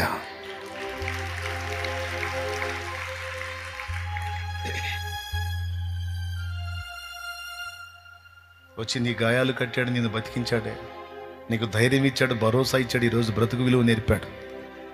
మరి ఇతరులకు నువ్వు చేయొద్దా? ఈరోజు నీకు నాకు ఇస్తున్న పిలుపతే, నా కుమారుడా, నా కుమారి, నీ ఎడల నేను ఎట్టి ప్రేమ కనపరిచానో, నీకోసం నన్ను నేను ఎలా అర్పించుకున్నానో, నీవు కూడా నీ పొరుగువారి నిమిత్తం అవసరమైతే నీ ప్రాణం కూడా పెట్టబద్దుడవై బద్దురాలవై ఉండాలి. హల్లెలూయా. దిగజారిన వేళ ఎరికో దిగిపోతిని, దిగిపోయిన వేళ దొంగలకు చిక్కి తిని. దిగజారిన వేళ ఎరికో దిగిపోతిని, దిగిపోయిన వేళ దొంగలకు చిక్కి తిని. దొంగల చేతికి చిక్కిన వేళ గాయపరచబడి తిని. గాయములను కట్టుమా సమరయుడా, గాయములను కట్టుమా సమరయుడా, నా మంచి సమరయుడా, ప్రభావ ప్రేమామయుడా, నా మంచి సమరయుడా, ప్రభావ ప్రేమామయుడా, నా ఆత్మ కాపరి, గొప్ప కాపరి, ప్రేమ కాపరి, ప్రధాన కాపరి, ప్రేమ కాపరి, ప్రధాన కాపరి, నా మంచి సమరయుడా, ప్రభావ ప్రేమామయుడా, నా మంచి ప్రభావ ప్రేమామయుడా. దేవునికి మహిమ. లోకంలో ఉన్న అన్యులు ఈ బాపతలోనే ఉన్నారు. వాళ్ళని ఆదరించటం, ప్రేమ చూపటం, కనికరించటం, వారికి దేవుని కూర్చున్న వాక్కును ప్రకటించటం, వారి హృదయాలను ఆదరించటం గాయములను కట్టిన సమరయుడి లెక్కలోకే వచ్చింది. Point number 1. పాయింట్ నెంబర్ 2, రక్షణలోనికి వచ్చి మళ్ళా లోకంలోనికి దిగజారిన వాళ్ళు, యెరూషలేము అనుభవం నుండి ఎరికోకు దిగిపోయిన అనుభవంలో ఉన్నటువంటి వాళ్ళు ఒకప్పుడు యెరూషలేము అనుభవంలో ఉన్నారు. యెరూషలేము అనుభవంలో అక్కడి నుంచి మళ్ళీ ఇప్పుడు ఎరికో అనుభవంలోకి దిగిపోయారు. అంటే మళ్ళీ పాపంలోనికి పడిపోయారు. పాపంలోకి వెళ్ళిన వాడిని సైతాన్ ఊరుకుంటాడా? చీల్చి చెండాడతాడా? ఇప్పుడు మళ్ళా వాళ్ళు దొంగల చేతికి చిక్కి గాయపరచబడిన పరిస్థితుల్లోకి వెళ్ళిపోతారు. వాళ్ళని తిరిగి దర్శించి వాళ్ళ గాయాలు కట్టి మళ్ళా తిరిగి లైన్లోనికి తీసుకొచ్చే మంచి సమరయుడిలాగా నీవు నేను మనం ఉండాలి. రక్షణ పొందని వాళ్ళ మీద కనికరం చూపాలి. రక్షణ పొంది కూడా దిగజారిపోయిన వారి మీద నిశ్చయంగా మనం కనికరం చూపాలి. ఎంతమందికి అర్థమైంది? కొంతమంది నమ్మకంగా ఆత్మీయంగా వస్తా వస్తా వస్తా వస్తా సడన్గా దిగజారిపోతారు. అలా దిగజారిపోయిన వాళ్ళ మీద అసహ్యపట్టం కాదు. ఇలా ఎందుకు చేశారు, అలా ఎందుకు చేశారు, సహవాసానికి దూరం అయ్యారు, అందుకు ఇట్టబట్టారు, ఇట్ట అయిపోయారు అంటాం కాదు. అవసరమైతే నువ్వు మాట్లాడి దర్శించి బలపరిచి, దేవుడు ఇంకా నిన్ను ప్రేమిస్తున్నాడు, ఇంకా నిన్ను క్షమిస్తున్నాడు, దిద్దుకో రా అని వాళ్ళని దేవుని దగ్గరికి నడిపించేటట్టు ఉండాలి. అసహించుకొని విసర్జించకూడదు. కనికరం నిండాలి గుండెల్లో. Praise the Lord. ఏది నిండాలి? కనికరం, ప్రేమ. లేకపోతే ఏమైంది? ఆ ప్రేమ, కనికరం, న్యాయ ప్రవర్తన, జాలి, దయ లేకపోతే మన భక్తి కేవలం ఆచారంగా మాత్రమే మిగిలిపోయిద్ది. అందులో ఆత్మీయత చచ్చిద్ది. అది దేవునికి ఇంపైన సువాసనగా ఉండదుగాక ఉండదు. యథార్థంగా చెప్పండి, ఎంతమందికి అర్థమైంది? నిజంగా అర్థమయ్యే చేతులు ఎత్తుతున్నారా? దేవునికి స్తోత్రం కలుగును గాక. ఈ తత్వం లేకుండా మనం దేవుణ్ణి ఆరాధిస్తే అర్థవంతమైందా, వ్యర్థమైందా? వేస్టే. మెచ్చుతాడా? ఆ యాజకుడిని మెచ్చుతాడా? శభాష్రా, మార్గంలో ఆడు సావబతుకులో ఉన్నా కూడా ఆడిని కూడా పట్టించుకోకుండా నువ్వు నా దగ్గరకు వచ్చావంటే అస్సలు నేనంటే నీకెంత లవ్వురా, అబ్బా సూపర్ రా అంటాడా? ఏమంటాడు మరి?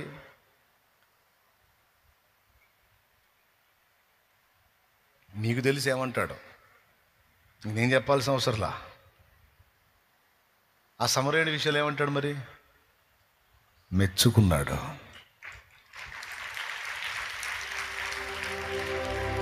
రెండు విషయాలు. కొంతమంది వ్యక్తుల్ని, వారి పరిస్థితుల్ని నీకు చూపించి దేవుడు నీతో మాట్లాడుతుంటాడు. ఇదిగో నువ్వు చేయదగ్గ సాయం వాళ్ళకి చేయొచ్చు కదా, నువ్వు చేయదగ్గ సాయం వాళ్ళకి చేయొచ్చు కదా మాట్లాడుతుంటాడు. ఆత్మీయ చెవులు ఉన్నోడికి అది వినపడిద్ది, ఆత్మీయ బధిరత్వంతో ఉన్నోడికి వినపడదు.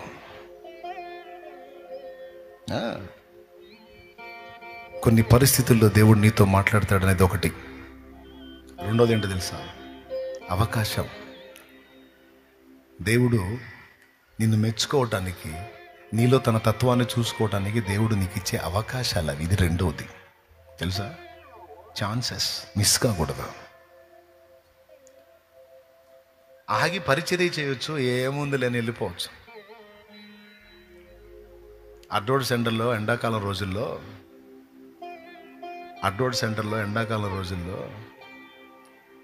ఒక ముసలావిడ, ఎవ్వరూ లేరు, ఎవరు తెచ్చి పడేశారో తెలియదు. ఆ ప్లాట్ఫామ్ మీద చండాలం చేసుకొని కూర్చుంది, ఎర్ర టెండలో, పైన బట్టలు కూడా లేవు. ముసలావిడ యూరిన్ చేసుకొని గందరగోళం చేసుకొని ఉందాం. ఆ సెంటర్ మొత్తం జనం తిరుగుతున్నారు, కానీ ఆ ముసలావిడ జోలికి ఎవ్వడు పోవటంలా. ఒక స్త్రీ కానీ ఒక పురుషుడు కానీ ఎవ్వరు పోవటంలా. చూస్తున్నారు, తిరుగుతున్నారు, ఎవ్వరు పట్టించుకోవాలా. ఆడ మనిషి అయిపోయింది. నేను చూస్తున్నా, బాధపడుతున్నా, వస్తున్నా, అడ్డోడ్డు ఎక్కుతున్నా, అమెరికా ఎక్కుతున్నా. అరే రే రే రే ఈ పరిస్థితుల్లో ఉంది, ఏం గతి ఏందని ఆలోచన చేస్తా ఎక్కుతున్నా. ఈలోపు ఆ రోడ్డు దాటి ఒక చెల్లి వస్తుంది. రోడ్డు దాటి ఏడుకు వస్తుంది తెలుసా? మందిరానికి వస్తుంది. ఇక్కడికే వస్తుంది, మందిరానికి వస్తుంది. ఆమెకి వెళ్ళి చూసింది. అసలు ఈ అమ్మాయి ఏం చేసిద్దో అని నేను సైలెంట్గా పక్క నుండి అబ్జర్వ్ చేశా. అల్లాడిపోయింది. ఆ పెద్ద ఆవిడని చేతులతో ఎత్తుకుంది.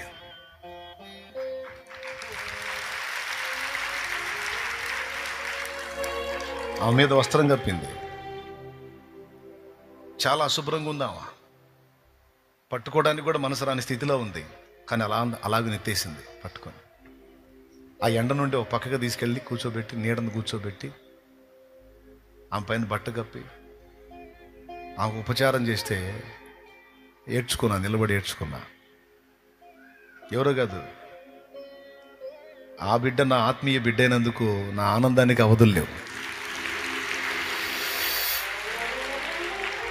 ఈ పని చేసిన బిడ్డ నా ఆత్మీయ బిడ్డ అయినందుకు ఎంత పులకించిపోయిందో నా మనసు.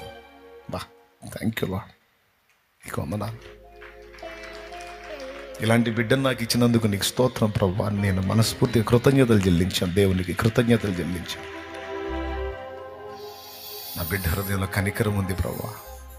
నాకెందుకులే, నేను మందిరానికి వెళ్తున్నాను, మందిరం అని పరిగెత్తలేదు, కానీ ముందు అక్కడ అభాగ్యురాల్ని కనిపెట్టింది. ఎండకు మాడిపోతుంది మధ్యాహ్నం పూట, నా కళ్ళారా చూసా.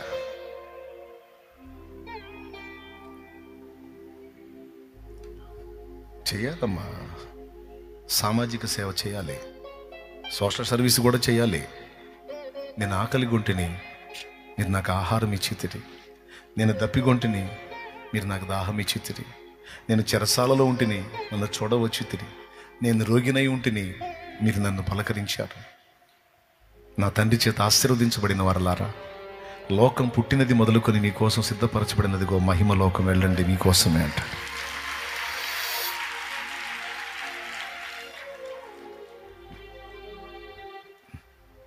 ప్రేమ లేని క్రైస్తవ్యాన్ని దేవుడు ఒప్పుకోడు. ప్రేమ లేని భక్తిని దేవుడు ఒప్పుకోడు, కనికరం లేని భక్తిని దేవుడు ఒప్పుకోడు. ఒక రకంగా చెప్పాలంటే అలాంటి అభాగ్యులు, దీనులు, వేదనామయమైన స్థితిలో ఉన్నవాళ్ళు నీ కంటపడటం దేవుడు నీకు ఇచ్చిన ఛాన్స్. మొదటిది ఆ వ్యక్తులను చూపించి దేవుడు నీతో మాట్లాడతాడు, ఇది మొదటిది. రెండవది, నీకు దేవుడు ఇస్తున్న అవకాశం హెల్ప్ చేయమని. ఒకవేళ నువ్వు నిజంగా దైవ స్వరాన్ని విని ఆ అవకాశాన్ని వినియోగించుకొని హెల్ప్ చేసావా, అక్కడ రాయబడిద్ది అది. అబ్జర్వ్ చేస్తూ ఉంటాడు ఆ సన్నివేశాన్ని దేవుడు. నువ్వు స్పందిస్తావా లేదా, స్పందిస్తావా లేదా, స్పందిస్తా లేదా అబ్జర్వ్ చేస్తాడు. దూతలు గమనిస్తారు, ప్రభువు గమనిస్తూ ఉంటాడు. నువ్వు ధన్మ నా పనిలోకి ఇన్వాల్వ్ అయితే, అద్దుగో అద్దుగో అద్దుగో నా బిడ్డ స్పందించింది చూడు, దూతలారా చూడండి, అదిగో రాయండి, అదిగో నా కుమారుడు స్పందించాడు చూడు. స్పందిస్తాడు వాడు, నా బిడ్డ అంటాడు. అదిగో నా కుమార్తె స్పందించింది చూడు, స్పందించింది ఎందుకంటే నా బిడ్డ. ఆకలి కొన్న మొఖం చూడదు, నా మనసు పిచ్చిదాంది, తనకుంది కొంచెమైనా అందులో తీసుకెళ్ళి పెట్టిద్ది, నా బంగారు తల్లి అని మెచ్చుకుంటాడు నా ప్రభు. హల్లెలూయా, హల్లెలూయా, హల్లెలూయా. మంచి మనసు అంటే ఏందండి? కనికరంతో నిండిన మనసు, ప్రేమతో నిండిన మనసు. ధనవంతుడు లాజరు స్టోరీ మీకు తెలుసు. లాజరు ఎవరింటి ముందు పడి ఉన్నాడు? అందరూ చెప్పండి, నేను ముగిస్తున్నా కానీ ఇంకెక్కువసేపు చెప్పను, అయిపోయింది. బైబిల్ కూడా మూసేస్తున్నా. ఇంకా ఎక్కువ మ్యాటర్ చెప్పానంటే మొత్తం పోతాయి. ఎందుకని? ఎవరింటి వాకిటి పడి ఉన్నాడు? ఆ దరిద్రుడు అనుకున్నాడు. దరిద్రుడు వాడు, ధనవంతుడు దరిద్రుడు లెక్కలో. దరిద్రుడు వాడండి. ఆ ఇంటి ముందు పడున్న లాజరు దేవుడు వాడికి ఇచ్చిన చివరి అవకాశం అని ఆ దరిద్రుడికి తెలియదు. ఆడి తిండేందో, ఆడి ఊగుడేందో, వాడి ఆడుడేందో, వాడింట్లో ఫంక్షన్లేందో, వాడి హడావుడేందో, వాడి సందడేందో, వాడి గోలేందో. ఆ రోడ్డు పక్కన ఎండలో ముష్టోళ్ళు ఉన్నారు. రోడ్డు పక్కన వచ్చే దారుల్లో వాళ్ళని అసలు చూస్తారా మీరు? మీ దగ్గర ఉన్నది తొడమ పళ్ళం అంత చేతులు వేసి వస్తారా మీరు? ఉందా అలవాటు అసలు మీకు? పదండి టైం అవుతుందని చెప్పి ఇటు చూసుకుంటూ వస్తారా? మీకు తెలుసా, నేను అది కూడా గమనిస్తుంటా. ఒక్కోసారి నేను అటు నుంచి వస్తుంటా, జనాలు వస్తూ ఉంటారు లోపలికి. ఆ ముష్టోళ్ళకి వెళ్ళి వీళ్ళకి వెళ్ళి చూస్తూ ఉంటా, ఎవరన్నా కనికరించేంత రూపాయి వేస్తారేమో వాళ్ళకని చూస్తుంటా. నేను ఏడుండి చూస్తున్నానో కూడా తెలియదు మీకు. నేనే అట్ట కనిపెడుతుంటే ఆయన ఎంత కనిపెడతాడో చూడండి. ఇక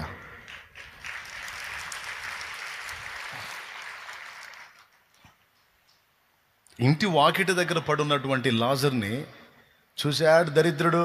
ఆడితో నాకెందుకు అని ఆడి ఫంక్షన్లు ఏందో, ఆడి సంబరాలు ఏందో, ఆడి బిర్యానీలు తింటం ఏందో, ఆడి పండగలు చేసుకోవటం ఏందో, కానీ అంత రొట్టె ముక్క పెట్టిన పాప అనుబలాడు దరిద్రుడుగా ఎవడాడు మరి? దరిద్రుడుగా ఎవడండాడు? వాడు అనుకున్నాడు ముష్టోడు నా ఇంటి వాకిట పడున్నాడని. కానీ వాడికి తెలియదు, నన్ను నరకం నుంచి, పాతాళం నుంచి తప్పించడానికి దేవుడిచ్చిన చివరి అవకాశం అతడేనన్న సంగతి దరిద్రుడికి తెలియదు. నిజంగా అండి, ఒక్క రొట్టె ముక్క కానీ వాడికి వేసినట్టయితే ఈ దరిద్రుడు, ఈ ధనవంతుడు వాడు పాతాళానికి పోయేవాడు కాదు. కానీ ఆ దరిద్రుడు ఆ పని చేయలే. కావాలంటే మీరు చదవండి, లూకాసు వార్త 16 ఇంటికి పోయి చదవండి. ఆ ఇంటి నుండి, వాకిట నుండి పడే రొట్టె ముక్కతో ఆకలి తీర్చుకొనగోరేను అని ఉంది, కానీ తిని ఆకలి తీర్చుకోనేను అని లేదు. కాయలు కానీ తినుబండలుగా మురగబెట్టుకుంటారు, కానీ కొంతమంది సద్దిపెట్టెల్లో పెట్టి ఏంది గడ్డలు కట్టిందాకా, ఐసు గడ్డలు కట్టిందాకా. సద్దిపెట్టెలు అంటే తెలుసా? ఒక ఆయన పెట్టాడులే పేరు, ఫ్రిడ్జ్కి. దేవునికి స్తోత్రం. ఏంది అన్ని గడ్డలు కట్టిందాకా దాచిపెట్టుకుంటారు, కానీ అరే వాళ్ళకి పాపం లేదురా, ఇది తీసుకెళ్ళిస్తే వాళ్ళు తింటారు, ఇది తీసుకెళ్ళిస్తే వాళ్ళు తింటారు అనుకోరండి. కొంతమంది హృదయాలు ఏం పాషాణాలో నాకు అర్థమై సాగదు. ఐసు గడ్డలు కట్టుకుంటాయి, బూజులు పడతాయి, బాగా కుళ్ళిపోయిన తర్వాత అప్పుడు వచ్చేది జాలి ఇళ్ళకి. పారే బుద్ధి కాక ఇదిగో ఇట్రా, ఇది తీసుకో, 3 రోజులు మురగబెట్టా కానీ తీసుకో, తిని జాగ్రత్త, ఎప్పుడన్నా పిలిచినప్పుడు వచ్చి కసువుడు, ఓరి నీ త్యాగమో, ఓ అమ్మ ఏమి జాలే తల్లి నీకు అమ్మా, 3 రోజులు మొరగబెట్టిచ్చావు మా తల్లివి, నీకే తినాతిగా కాళ్ళకి ఇచ్చావు, మహాప్రసాదం అని కళ్ళకు అద్దుకుంటారు వాళ్ళు, పక్కకు పోయి తిట్టుకుంటారు, పనికి మళ్ళీ పాపిసిదని. కుళ్ళిపోయింది మురిగిపోయింది ఇచ్చింది కానీ ఓడవాలంట, ఓడవాలి. నువ్వు ఇచ్చిన దాన్ని మెచ్చరో బాయ్, మురిగిపోయినా కాదు, ఫ్రెష్గా ఉన్నప్పుడు నువ్వు తిను, నీ కడుపు పట్టినట్టు తిను, మిగిలిందా నలుగురికి పంచు. ఇంట్లో కూడా చూస్తూ ఉంటా, ఎవరెవరు మీలాంటి వాళ్ళు తెచ్చిస్తుంటారుగా, ఆడ పెడుతుంటారుగా, ఇస్తరికి వెళ్ళి చూస్తూ ఉంటా, దాచిపెట్టు మురగబెట్టని ఎమ్మటి పంపించింది, చూశాడని. దేవునికి స్తోత్రం, హల్లెలూయా. మరి ఏందది?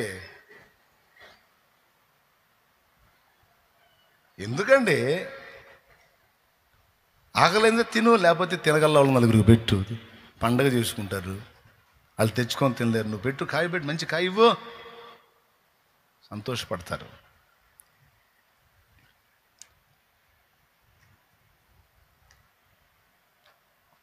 ఒక రొట్టి ఇస్తే పోయేది కదా. దరిద్రుడు సత్య అడిగిపోయాడు ఉంది, నేరుగా దిగిపోయాడు పాతాళానికి. లాజరు అడిగిపోయాడు, నేరుగా అబ్రాహామును అనుకొని కొనిపోబడ్డాడు.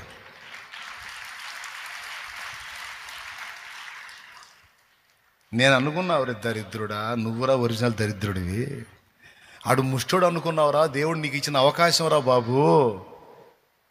మన మైండ్ అలా ఉండాలి, ఎప్పుడు గుర్తుపెట్టుకోండి. హెల్ప్ చేయడానికి ఎక్కడ అవకాశం దొరికింది నాకు, ఇతరులకు హెల్ప్ చేసి, అంత సాయం చేసి, ఎవరికి సువార్త చెప్పే ఛాన్స్ వచ్చింది, ఎవరికి ప్రేమ చూపే ఛాన్స్ వచ్చింది. నిజంగా నేను చెబుతున్నా, మీరు నమ్మండి నమ్మకపోండి, నేను దేవుని కృపను బట్టి ప్రేమ చూపుట, అవకాశం వచ్చిన చోటల్లా నేను ప్రేమ చూపుట ద్వారా చాలామంది ఆత్మల్ని సంపాదించుకున్నాను.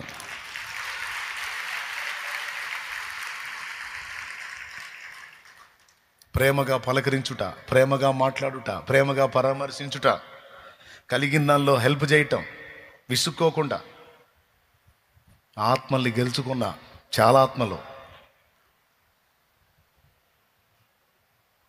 వెండి బంగారాలు ఇవ్వాల్సిన అవసరంలా, ఆపదలో ఉన్నవాడికి కలిగిన దానిలోంచి అంత సాయం చేసి, ఎట్లుంది నీ పరిస్థితి, ప్రేమగా పలకరించు, నవ్వుతో మాట్లాడు, ధైర్యం చెప్పు, సంతోషపడతారు, బతికిపోతారు. నేను అవకాశాలు ఎత్తుక్కుంటానండి, ముగిస్తున్నా. ఇక దేవుడు ఏ వ్యక్తిని పంపించి సాయం చేయమని నాకు ఏ ఛాన్స్ ఇస్తున్నాడో వెతుక్కుంటా, ఆ ఛాన్సులన్నీ వినియోగించుకోవడానికి ఎప్పుడు తపన పడతా. నీకు మైండ్ సరిగ్గా ఉంటే నేను చెప్పిన మాట అర్థమైంది నీకు. ఎవరికి ఏ సాయం చేసే ఛాన్స్ వచ్చినా హెల్ప్ చేయటం, ఆ అవకాశాన్ని వినియోగించుకోవటం, దేవుని ప్రేమ చూపించటం, దేవుని సత్యాన్ని వాళ్ళకి అందించటం, ఇటు భౌతికంగాను ఆత్మీయంగాను కూడా వాళ్ళని రక్షించటం.